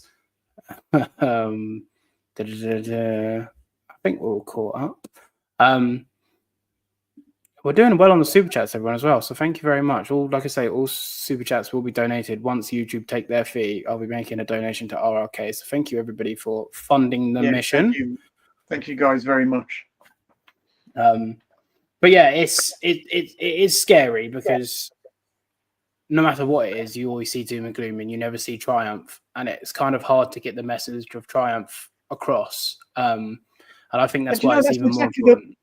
That's exactly the problem that we have, is that our story is a little bit boring. Yeah, our side of the story isn't like, oh my God, all these animals are, badly kept. Look at these poor animals. Oh my God, these venomous species are going to kill everybody. We don't have the sensationalist story. We just have, actually, that's not quite true. It's all just a bit boring over here. Just some guy with a few monitors in his tank, that are happy enough. Most exciting thing that happens here is a locust gets eaten. That's as exciting as we get. And it's difficult to calm that fire once it's raging. But I think we've been doing a decent job of it. I think we've been picking on the stories that we can win and put our side of the story across. And thankfully, most governments are actually eager to listen to sensible people. They realize that most of the animal rights campaigns are sensationalist and ideological and a little bit extreme. And then we come along and go, actually, nothing to see here. And that's reassuring. That's encouraging. Internet is the second battleground, and we do need to win that, because, like happened in Spain, just being right often isn't enough. Having general public on your side is certainly part of the battle nowadays. There we go. Squid supports. We've got it here, everybody. It hangs proudly. Solly says support responsible reptile keeping. Right there. Got it. Squid says support responsible reptile keeping. I normally show that at the start of the podcast, but obviously because I had you on, I didn't see the point this time. Yeah. There was a question from Dan, which was further up, so I'm going to kind of paraphrase it. So Dan, I forget the gentleman's name. I don't know his name, but he's a guy in America that's really, really, really into kind of like dog breeding, in the sense of like lineage and lines and, making it prim and proper and making pedigrees and all this other stuff. I've not watched the podcast, so I'm paraphrasing. Dan's question was basically like, do we almost need a KC club for reptiles? I think I've seen who you mean. It's the guy who keeps the Grand Canarian dogs, isn't it? Honestly, I have not got a clue. No. Dan loves him. He's been on Animals at Home recently. I think he's been on once or twice. Animals at Home. Yeah. I have to admit that I'm probably not the best person to ask in that respect. I would likely say no. I don't think that the dog methodology cookie cutters very well into reptiles. Reptile keepers have tried for a long time to emulate the best practice of different industries. So, for example, if you go to a bird show or a fish show or a rabbit show or a cat show, you have a best in show. Yes. Yeah? We've tried to make that happen in the UK and in America, and it just doesn't catch on. It's just not the same kind of culture. And so I don't think that a reptile registry would work. I wouldn't stand 100% behind that statement because I'm not informed enough to have an informed opinion. It's something I'm always eager to point out. When I don't know, I definitely don't know, and this is one of those where I definitely don't know. I think for me, I'm not a dog person at all. I'm actually I have nothing against dogs, but I don't really like the fact that you can be out for a walk in the woods and someone's dog will be off the lead and jump up you and they just assume that you're fine. Whereas if I did that with my lizard, all hell would break loose. Yeah. So, with that caveat out of the way, yeah. I've always looked at the KC Club. Like I've always, not me personally, but my parents have always had dogs. So I've always grown up with dogs. My mum recently, until last year, had 4 dogs, and down to 2 now, sadly. But we've always had mongrels, like lurchers or terrier types, working dogs. We've always had that. Now she's got a Jack Russell and some sort of Cocker Spaniel thing. Neither of them are pedigree. Neither of them are KC. I've always kind of looked at the pedigree and KC side of life as uppity, I guess, and we're better than you and you need to be in part of our club. But again, this is a bias and I have no information to back it, but it's how I've always looked at it. And it almost puts me off going towards it because it seems like an elitist club, which I'm sure it's not. And I'm sure they're all wonderful and I'm all sure they're lovely, but I would worry that people that are uneducated, such as myself when it comes to dogs, would look at the reptile industry with a KC club and be like, oh, I need to be in that club or I'm not, my animal's not right. Whereas I've had mutts my whole life and they've been great dogs. So I don't think they need to be papered to prove that they're good or something like that. It might help with legislation. I don't know. I'm not going to pretend that I know. But when it comes to quality of animals, I don't think we need papers and stuff. Well, if there's one thing that we should learn from the dog world, it's to avoid the problems with deleterious genes. It's to avoid the problems of inbreeding genes that are going to be a problem later. That's been a blatant issue with kennel club and dog breeds, whether it be Alsatians with dodgy hips or pugs that can't breathe properly. It's something that we should definitely take a lesson from and do better here. Whether or not a register of dog owners reptile owners and reptile species would work, I couldn't say, but I don't think so. I think there's A, too many species, and B, too much domestication going on. We have difference in colors, we have crossbreeds, we have localities, we have so many delineations of it, and reptiles are becoming more and more domesticated by whichever measure you want to use. I don't think we're in a position to do that yet, but I'd like to sit with some people who know more about this topic than me and understand it better. I must say that. Yeah, I mean, I'll get this gentleman's name. Maybe he's worth talking to because he seems really clued up on it from what I've heard. I've personally not seen the podcast, so I'm talking vicariously. Thank you for stopping in, Gary. Yo. Sorry, late, can't stay. I'll catch up after work. Love your face and hair, Paul. Appreciate it. Good work. I do feel like we should be keeping records of who we buy and sell to on a personal that's level. a topic I'd like to explore. Yeah, we can go for it, man. Yeah. Ali, that's a really, really good point. And I say this from a legislative perspective because one of the big issues in many governments now, whether we're talking about the source of invasive species or the source of CITES regulated species, most governments now want to see that you've legally acquired them. And to be honest, the ability to do that in some cases is impossible. So a friend of mine in Spain was raided a couple of years ago.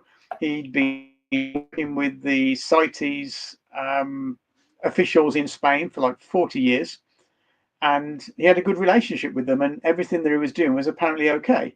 When the government in Spain changed and they banned ball pythons, they also started raiding animal collections. You can see a video in our on our social media about the parrot keepers who were raided and took the government to court. Anyway, my friend was raided. They took about £250,000 worth of animals because they reinterpreted CITES and decided that because he couldn't prove legal acquisition of these animals, some of which he'd had for like 30 and 40 years, from England to Spain when he moved, he couldn't prove legal acquisition, and therefore he must be illegal. They took anything that they could lift, they took. So they didn't take his Cuban crocodiles. They didn't take his Komodo dragons. He's a former zoo. Yeah. They didn't take his Aldabra tortoises because they couldn't lift them, but they took everything else. And they got doled out to different rescue and rehoming centres, and they all died there because none of them knew how to keep these animals. Yeah. But what Ali's saying about record keeping, just because your corn snake isn't illegal today, just because your mangrove monitor isn't illegal today, tomorrow regulations could change. And when regulations change, they will then want to know that you have legally acquired these animals. Yeah. So good old school paper stuff. In fact, this friend of mine in Spain had paperwork, but some of it was so faded from 40 years ago that it was useless. So you should keep any receipt. You should photograph it. You should keep any vet visit you've done. You should keep any invoice. You should keep any record that can show the progeny of your animals. It's absolutely true. And I wouldn't want to be entering all of those details into an official register.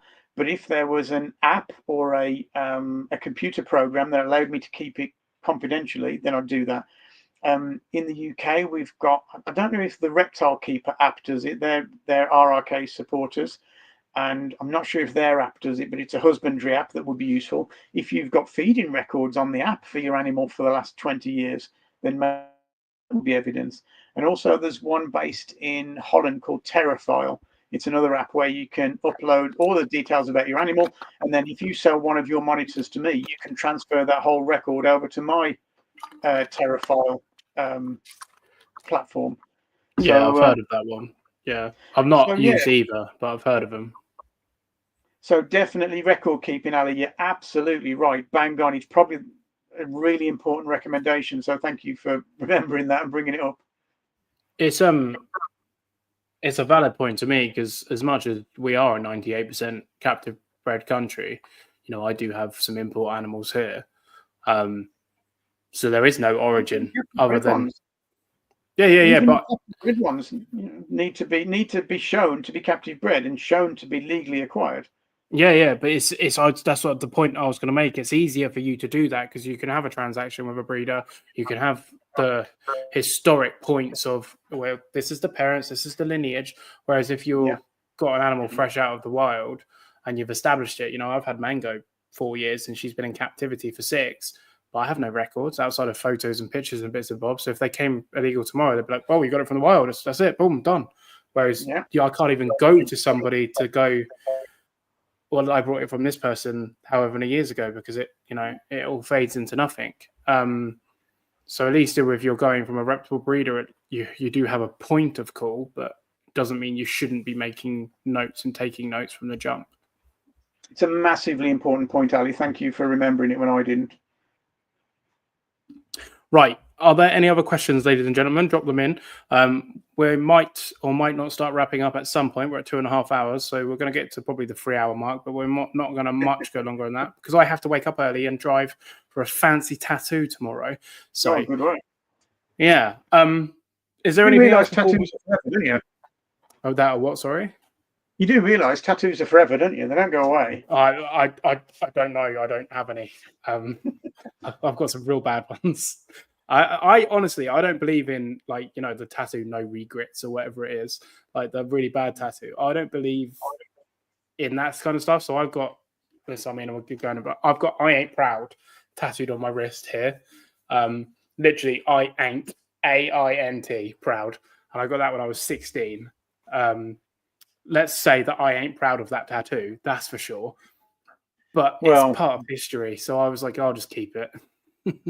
I got my first one when I was 15, and I got it because I got my nose pierced at the local market, and I went home and my mom was absolutely disgusted, and she forbade me from having a tattoo. She says, "That's terrible. Don't you ever come back here with a tattoo." So I said, "Oh yeah, okay, that sounds like a good idea." I went down to our local scratcher and I just said, I'll have that one, and pointed to one on the wall. I keep it to this day, and I show it to any nephew or friends' kids who want tattoos. It's still the worst tattoo that I've ever seen. It's the only skull I've ever seen that's got eyebrows. Nice. And so whenever one of my nephews or nieces say they want a tattoo, I'm like, okay, let's have a chat about this, how to do it properly. And that's me being a good uncle. I think tomorrow is going to be my very first, and I don't even know how many tattoos I've got, but it's going to be my very first good tattoo. So I'm looking forward to it. Vicky, one of the biggest tattoos I've seen is a whole back piece. Yeah. She sat for 4 sessions of 8, 9, or 10 hours for 4 sessions. And it's one of the most fabulous tattoos I've ever seen. She's got one. She had it done on her 50th birthday. And she's like, yeah, one and done. That's it. I've done it now. Done it really well. Next. Yeah. I remember you sent me a picture of it. It's gargantuan. I've got my back done, so fair play to her, because I know how much a back tattoo hurts. So fair play to her. Yeah. I mean, she shook you into sense, into starting RRK. So yeah, she's a badass, you know. Yeah. Lucky man, mate. Lucky man. Yeah, I am. Mine hasn't appeared yet, so she's either gone to sleep or she's just in her own little world. Normally she comes in and sort of sits on the chair, so I don't know what's going to happen. She'll be asleep. I have this effect on people. I don't know what she's doing, to be fair. The guinea pig has been an absolute nightmare chewing the bars, so I've shut them away inside the house because we can't hear anything, because all we can hear is just... You have a guinea pig? Yeah, Fee's got a guinea pig.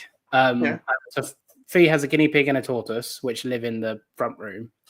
Cool. They don't live in the reptile room. So I brought her a tortoise for Valentine's Day last year. Nice one. And that Jenny wasn't even for me. She wanted a tortoise, so it's hers. He's called Torpedo, or Torpy for short. And he's a Greek spurfied. He's a cool little tortoise. And then she's got a guinea pig.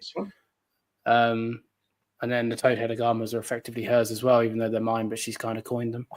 Fair play. But yeah, she really wants a dog, but we're too busy for a dog, so we don't have a dog.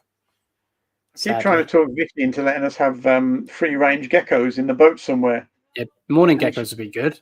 Yeah, but this is what I'm thinking. And she was nearly down with it. She very nearly went for it, and then she said, "But where will they poo?" And I was like, "Well, we'll train them to use the toilet. It'll be fine." Yeah, we could do that. We could do that. She's not having it. She's putting faces at me. Is there anything you would like to address, Tony, that we've not? Is there any points that you'd like to talk about? Is there any questions anyone has? Drop them in now, because like I say, we're going to start wrapping up in the next sort of half an hour or so. I think the only thing I'd like to cover is, how do we achieve our aims? How do we get what we want? How do we avoid the problems that are looming? And the first part is pretty much the same as we try to run our business. The first part of that is be awesome. If we as reptile keepers can be awesome, if we as reptile keepers work our asses off to do our best, then we're doing a good thing, and we can't be attacked so much. And I am thoroughly convinced that the vast majority of reptile keepers do this. Yes, there are some bad ones. Yes, there are some bad stores. But on the whole, I'm so proud of reptile keepers and all that they achieve. You and I have been around enough to see that, we are a significant net force for good. Yeah, so that's the first part of it. The second part of it is to tell everybody. Yeah. And this means we are demonstrating what we are, what we stand for, what we do, what we're achieving, how we work, our side of the story, because it's no good just doing it all behind closed doors and then letting people imagine or invent what they think's happening, because that will only cause us problems. We have to be awesome, and then we have to let everybody know about it. So if the guys who are listening would like to know what they can do next, there are 3 things. So the first thing is support the companies that support us. On our website, you'll see a carousel at the bottom of all the companies that support us. And if you go onto our stores page, there's a list and a map of all the reptile stores that support us. So these are the companies that understand the assignment. these are the companies that know our mission and realize how important it is. And these are the companies that are funding what we do. So they fund us. I would recommend that you support them. And if you speak to them, if you speak to a store or a brand or a company that's on a list of people who support us, thank them for supporting us. They understand it already, but they like to get the recognition for it. So yeah, support the companies that support us. There you go. I'll just let you scroll because it makes us quite humbly proud to see them. There you go. It's taken us about 2 years to drag all those on board, and it's becoming when we have conversations with companies and tell them what we do, they almost invariably like, God, yeah, this is important. We ought to be on board. So yeah, thank you for all of those. So number one, support the companies that support us. Number two would be to share our stuff as often as you can. We were talking earlier about it's very confusing while you're doing that. I'm trying to read what you're putting on screen. I can stop if you want me to. No. I tend not to go on the website as much as I should. So when you flick through, I'm just going to cool stuff. I'm going to find your content. So just as you're talking, I'll try and make it relevant. Yeah, the stores one is a good one. If you go to resources, and then you click stores, there's educational experiences on there as well. But yeah, I mean, you can see most of our stores are in the UK, but that's changing now. So each one of those stores has their own page with a little bit. It helps with SEO. When people are looking for them, they often find our page because we've got such a big profile online. But yeah, those are all the stores, and we've got education experiences as well. Nice. So yeah, support the companies that support us.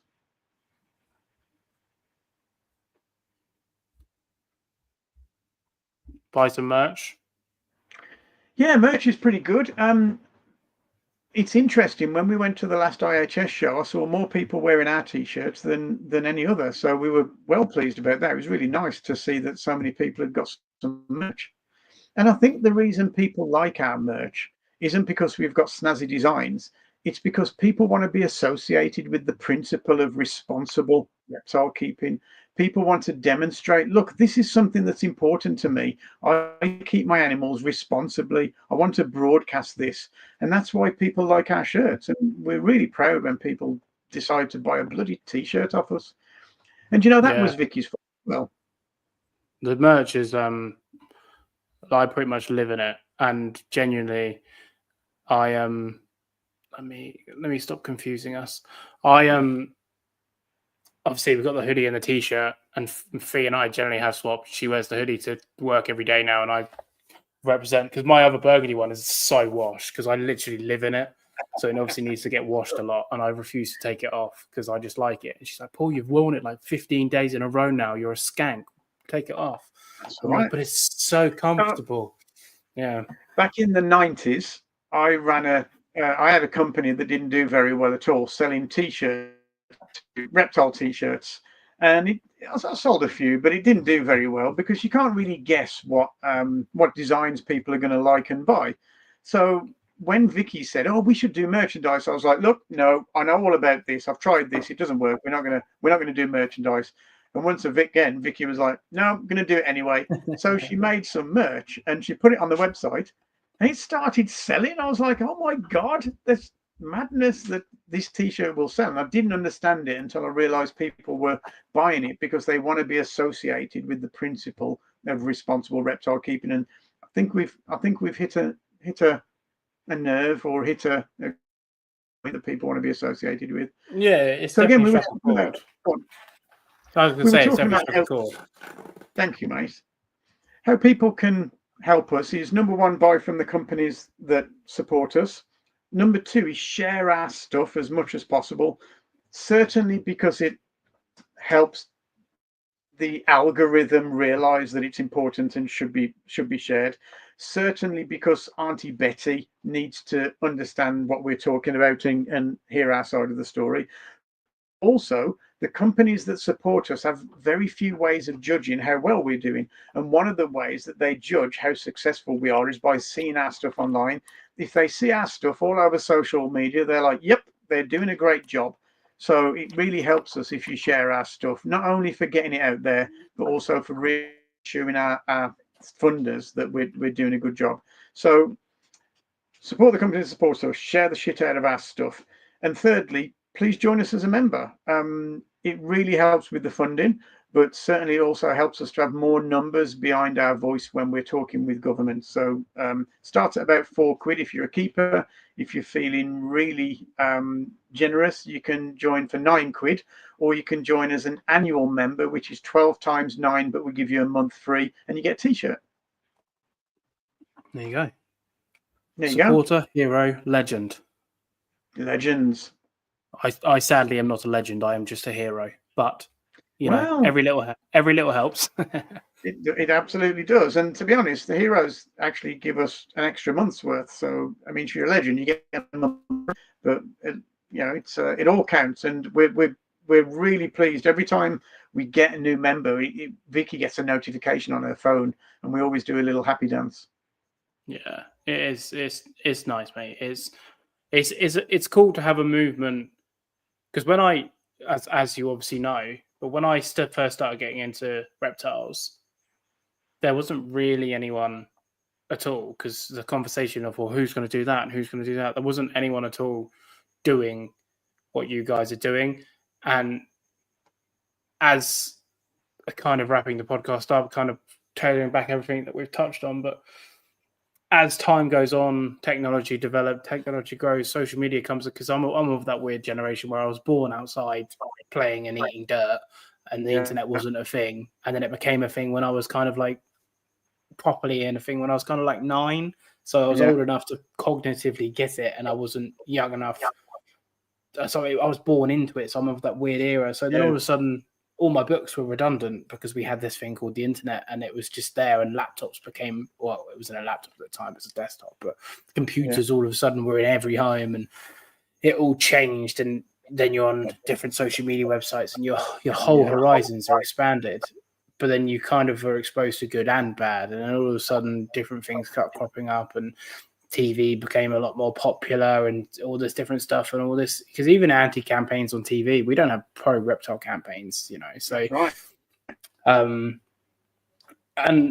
it's nice that there's an entity now, or several entities, USARK, Reptile, Responsible Reptile Keeping, just to name a few, that are doing the work that a lot of us want done, don't know how to do it, but it's absolutely necessary. Well, one of the things that we knew when we launched Responsible Reptile Keeping is that if we wanted, there is no way that we can be everywhere on the internet and fighting every battle every time bullshit and propaganda props up. But what we do know is that passionate and responsible reptile keepers are eager to fight that battle, given the opportunity and given the resources. And just adding a comment in a thread of comments, oh, that's bullshit, isn't enough. What they need is some professional, high quality content that's convincing enough and done professionally enough to say, actually, no, this is the truth. And that's what's happening. When people are seeing bullshit online, they're sharing our content because they want to stand up for their position. They want to stand up for what's right. So that's really the aim of what we do. We can't do it alone. We need to recruit an army of supporters that are there every time this stuff pops up on the internet. Slowly but surely, we're doing it. It's been phenomenal to watch how much our stuff is getting viewed. It's gone crazy, and it's like a snowball. It gets bigger, bigger, and bigger every month. What's one thing you would like, if we sit and reflect this time next year? What's one thing that you would like to happen this year with RRK or to RRK? I think it's becoming increasingly clear that having spent time generating the support we have in the UK and having made inroads into doing that in several places in Europe, it's important now that we do America. the issues that we face, it doesn't really matter where you live or even what type of animal you keep. If you keep birds, you're facing the same issues as we are. It's almost a universal problem. And again, this is why we're getting to advocacy organizations from other taxa and other animal types. But America really, if you just look at GDP, America is 65% of the world's economy. So if we want to win this battle that we have, we need to have America on board, and we need to do what we've done here in America. We're already making big headways into that. We have some strong advocates in America, and we're gradually making progress. Vicky and I will be spending a bit of time in America this year, I think, to try to kickstart that and make it as big as it is here. So that's important. The other end of the scale as well, the biggest economy in reptiles is about to be China, believe it or not. They're just starting out, and they're just starting to have an industry. And what I think we're going to do is get in touch with the Chinese, which we've done with Taiwan, but we need to do with the Chinese as well, and say, look, we're from the future. We know what's going to happen. We know the challenges that you're going to face. And if you do the things that we wish we'd done 15 years ago, you can probably prevent some of the fuckery that we're getting involved with today. So that's really probably the two things that we want to achieve this year. The problem that we have is, of course, funding. We're certainly not funding enough to even do the work that we do. We work our asses off. We don't have weekends, or we don't really have evenings. We work pretty much all the time. In order to achieve all of the things that we want to achieve, we do need to generate more funding. So that's where we focus in. That's why we need to focus on America really as well. It's part of that process. It's a big old job. Somebody's got to do it. Well, like you said, Dice, someone had to step up to the plate. You guys have stepped up to the plate, but you need the food to be supplied so you guys can continue to eat.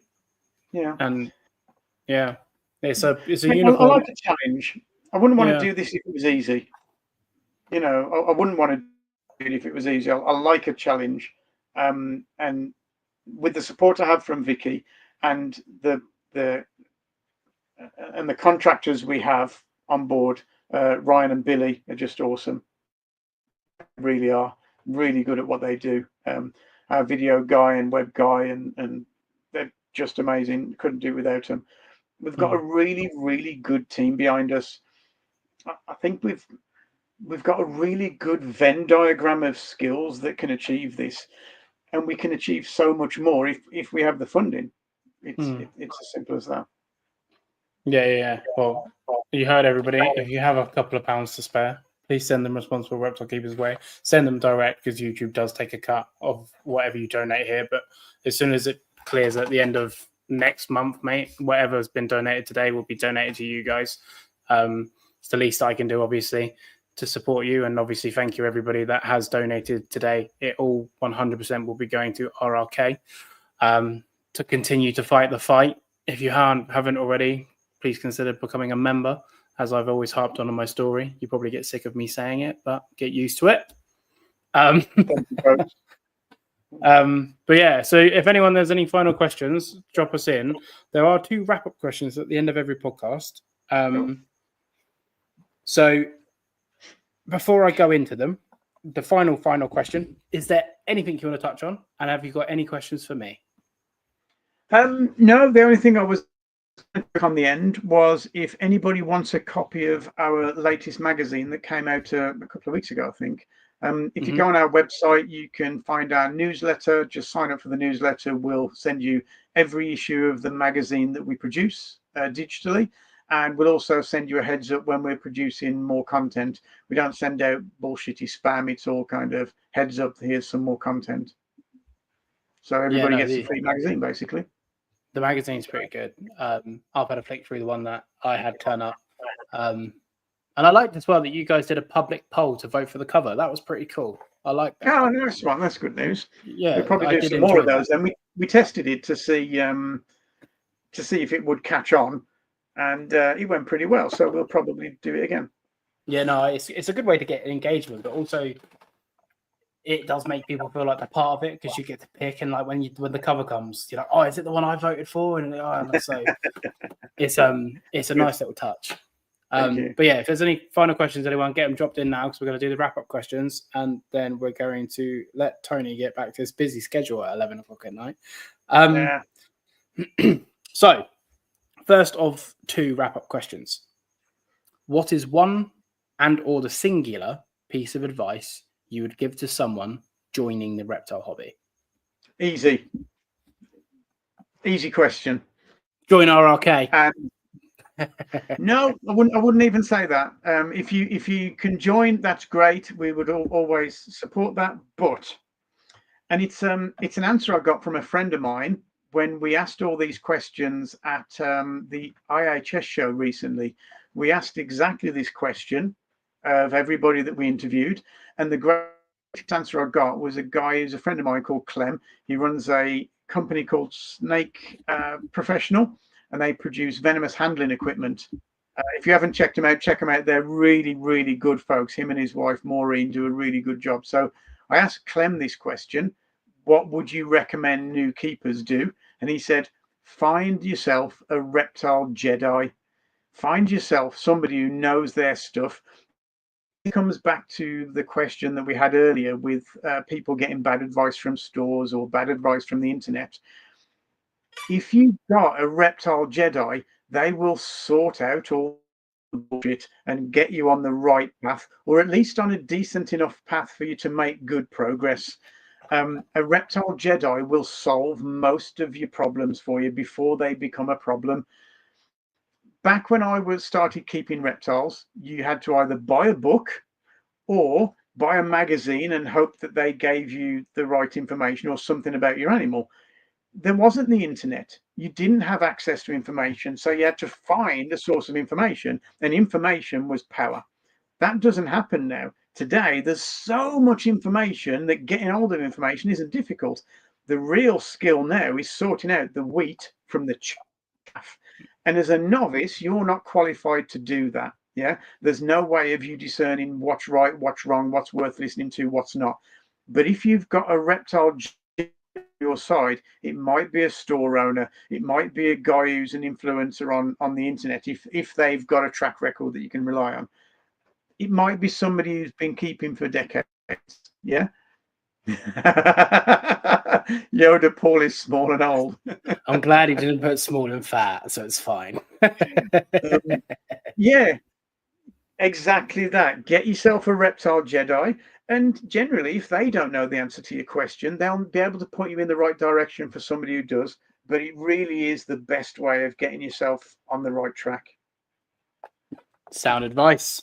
Reptile Jedi's for my son is obsessed with Star Wars at the minute. So the amount of time I've heard the word Jedi in like the last however many months, crazy.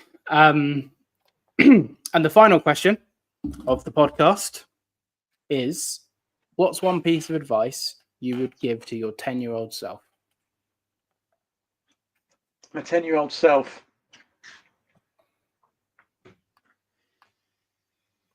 God damn everything. Jesus. You're actually pretty cool. Yeah.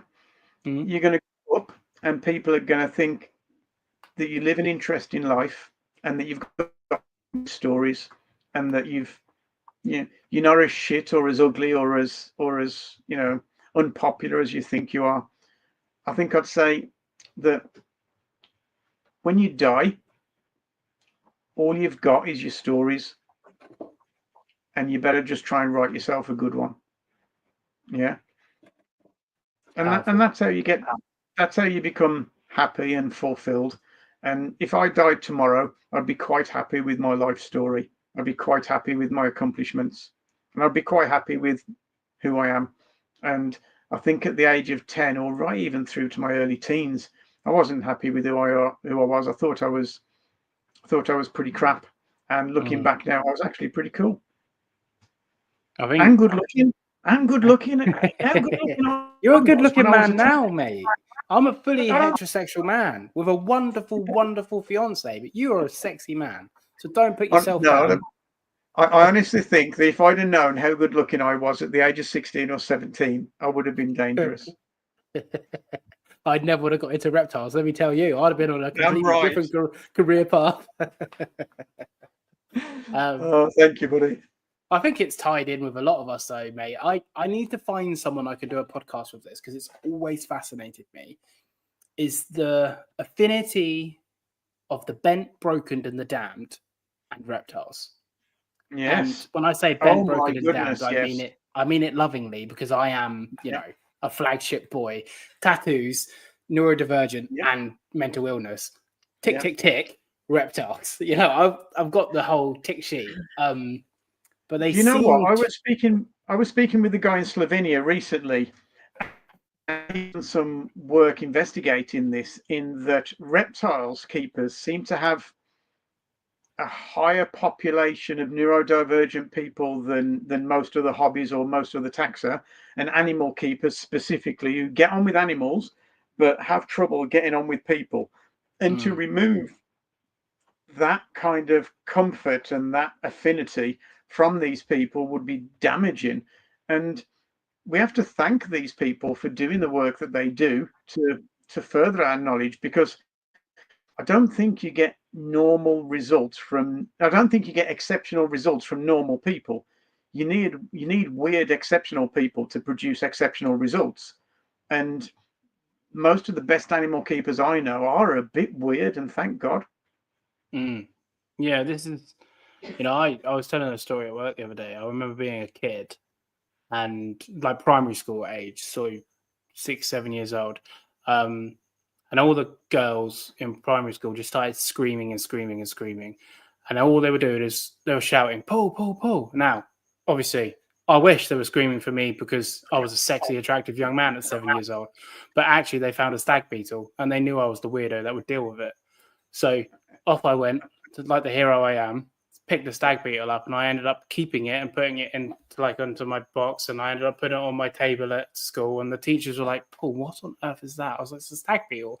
What do you mean? What? They're like, "Oh my god, go and get rid of it, let it go." So I ended up going outside, slipping it in my pocket, and then putting it in my bag, taking it home, and ended up keeping this stag beetle. My mum was like, "You can keep it for a day, but you have to let it go tomorrow."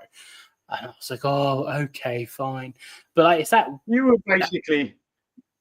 you were basically Billy Casper in Kess. I was just a weird kid, mate. I was, you know, I was actually tagged by an adder when I was sort of like 10 because I was on my hand. Yeah, I remember I was telling, honestly, true story. I lived on a common, very fortunate. I lived on a common, and my dad, as much as he didn't let me have pets, he would always bring home corrugated tin or like broken bits of ply or OSB, and we would go in the common together and lay them down.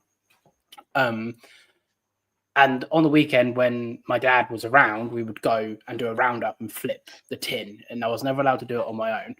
Anyway, my mum and dad were away for whatever reason, and I was being babysat by my nan. And I went and I told my nan that I was allowed to flip the tin. I wasn't allowed to go and flip the tin, but I told my nan I was allowed to flip the tin. So she just let me go.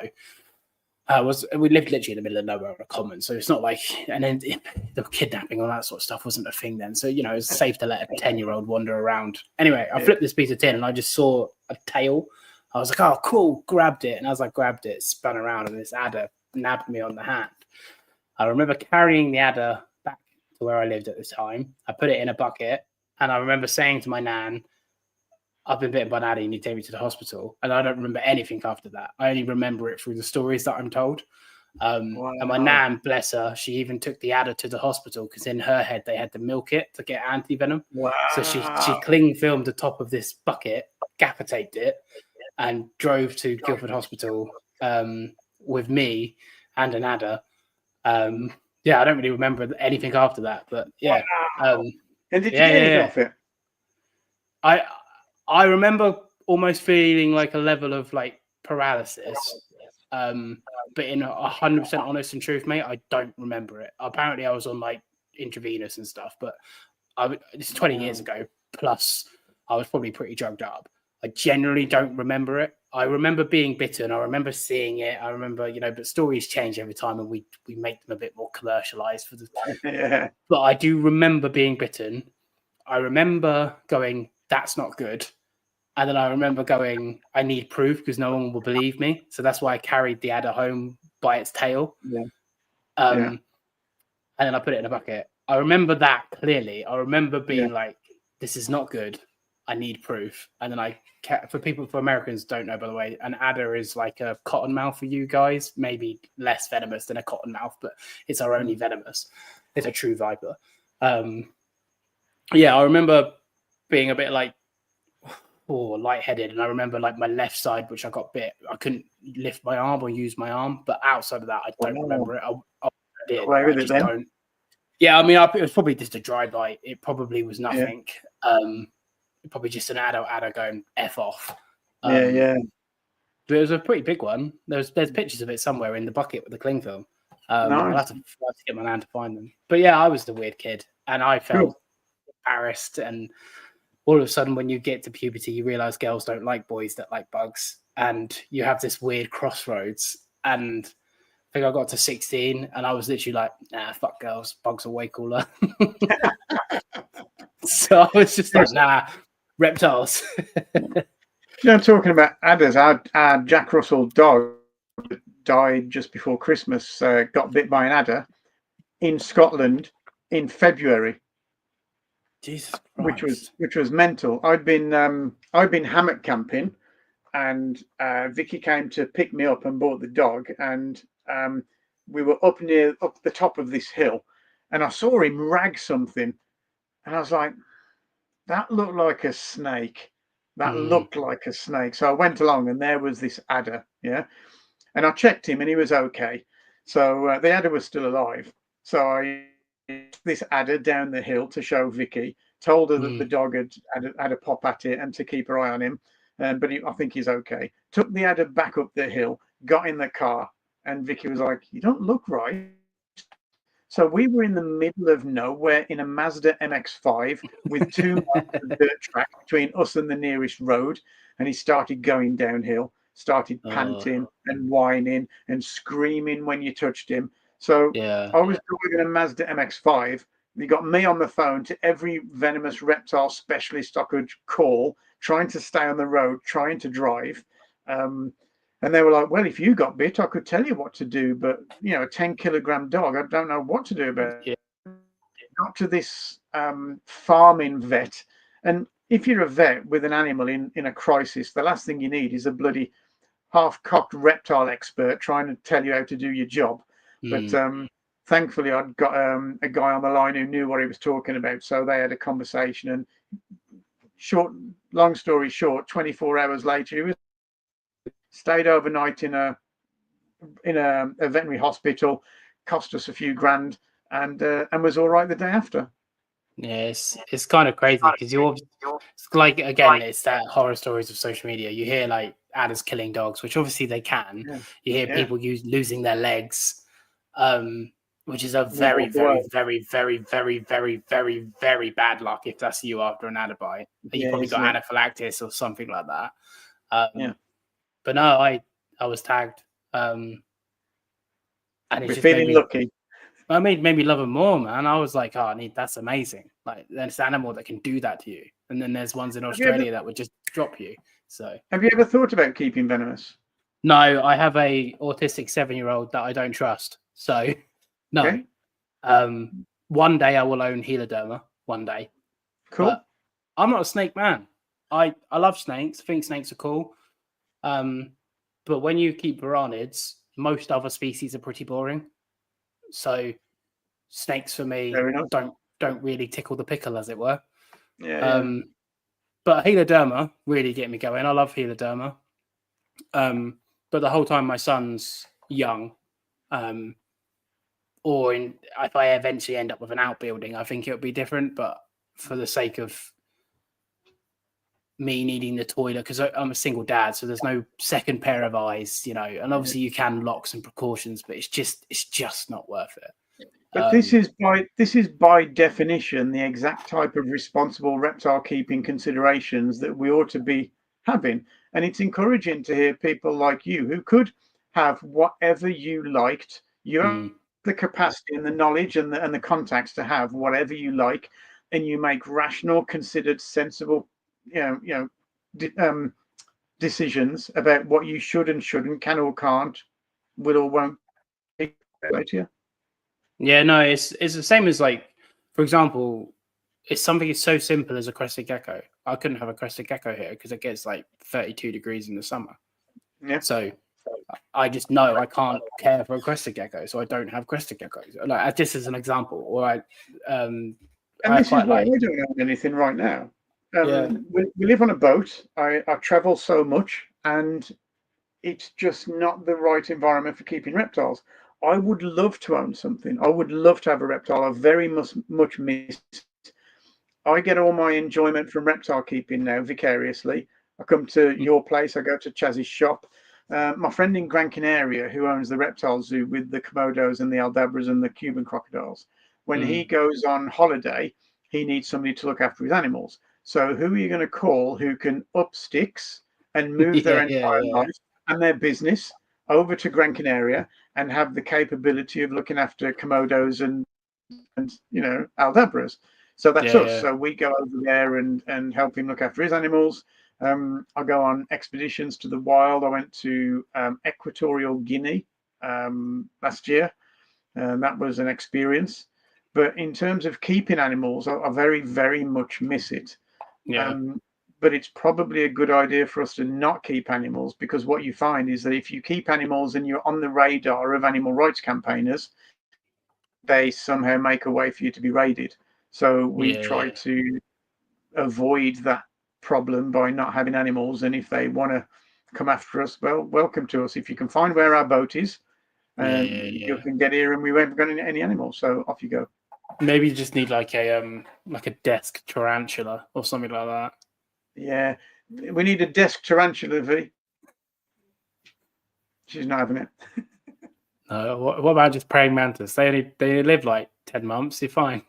Exactly, we could do that. Yeah. Well, I think unless anyone else has got any immediate questions, we're going to start wrapping up. Tony and Vicky, thank you both for your time. Thank you for what you do for the reptile hobby. I appreciate you spending the last 3 hours, 6 minutes and 20 seconds with me. I do generally, from private conversations anyway, that I generally really appreciate what you both do for this hobby. I'll continue to do my best to support you, and I hope everybody can do the same. And yeah, I'd love to get you back on in sort of 6 months to a year, and we can maybe make this a semi-regular thing, and we can just evaluate where the hobby is. Happily. There's always stuff going on that we can talk about, and even side topics are so prolific. If there's anything specific that you'd like us to comment on, we're always happy to do so. You've got our email address if ever you need that kind of information, or if you've got a guest on that kind of crosses over with what we do. Quite happy to jump on again. But as a final note, I know there's a lot of people on who are already members, and it's actually quite humbling and encouraging to us that you guys understand what we do and you support us. So thank you very much for that, and especially you, Paul, because you give us some good shout out, and that gets people on board. So thank you so much. I appreciate you. I appreciate your support. That's the least I can do, mate. At the end of the day, I post a couple of minute video on social media, and you guys put hours and hours and hours into your content. So when you look at it like that, I'm humbled that I can help. It all counts, mate. Thank you. No, you're more than welcome. So if anyone has any final things, speak now or forever hold your peace. Forever. Well, until the next podcast anyway, or the DMs, because that's normally where most people get me. Again, all the links to everything are in the description. The survey, joining Responsible Reptile Keeping, all of their social medias, my Patreon, if you want to find out what I'm getting tattooed. You never know, little as £1 a month. There's not much all else going on over there other than people talking about weird stuff in a private Discord. But anyway, this has been me. This has been Tony. Please, everyone, check out Responsible Reptile Keeping. If you haven't already and you're still listening, fill out the survey. I don't expect you to do it now in the UK, but first thing in the morning, fill out the survey. It won't take you long, and it will help the hobby. And yeah, I think that's about it, mate. Is there any more from you, or are we happy to wrap up? We're all good. Thank you very much, folks. Right. Take care, everyone, and peace out.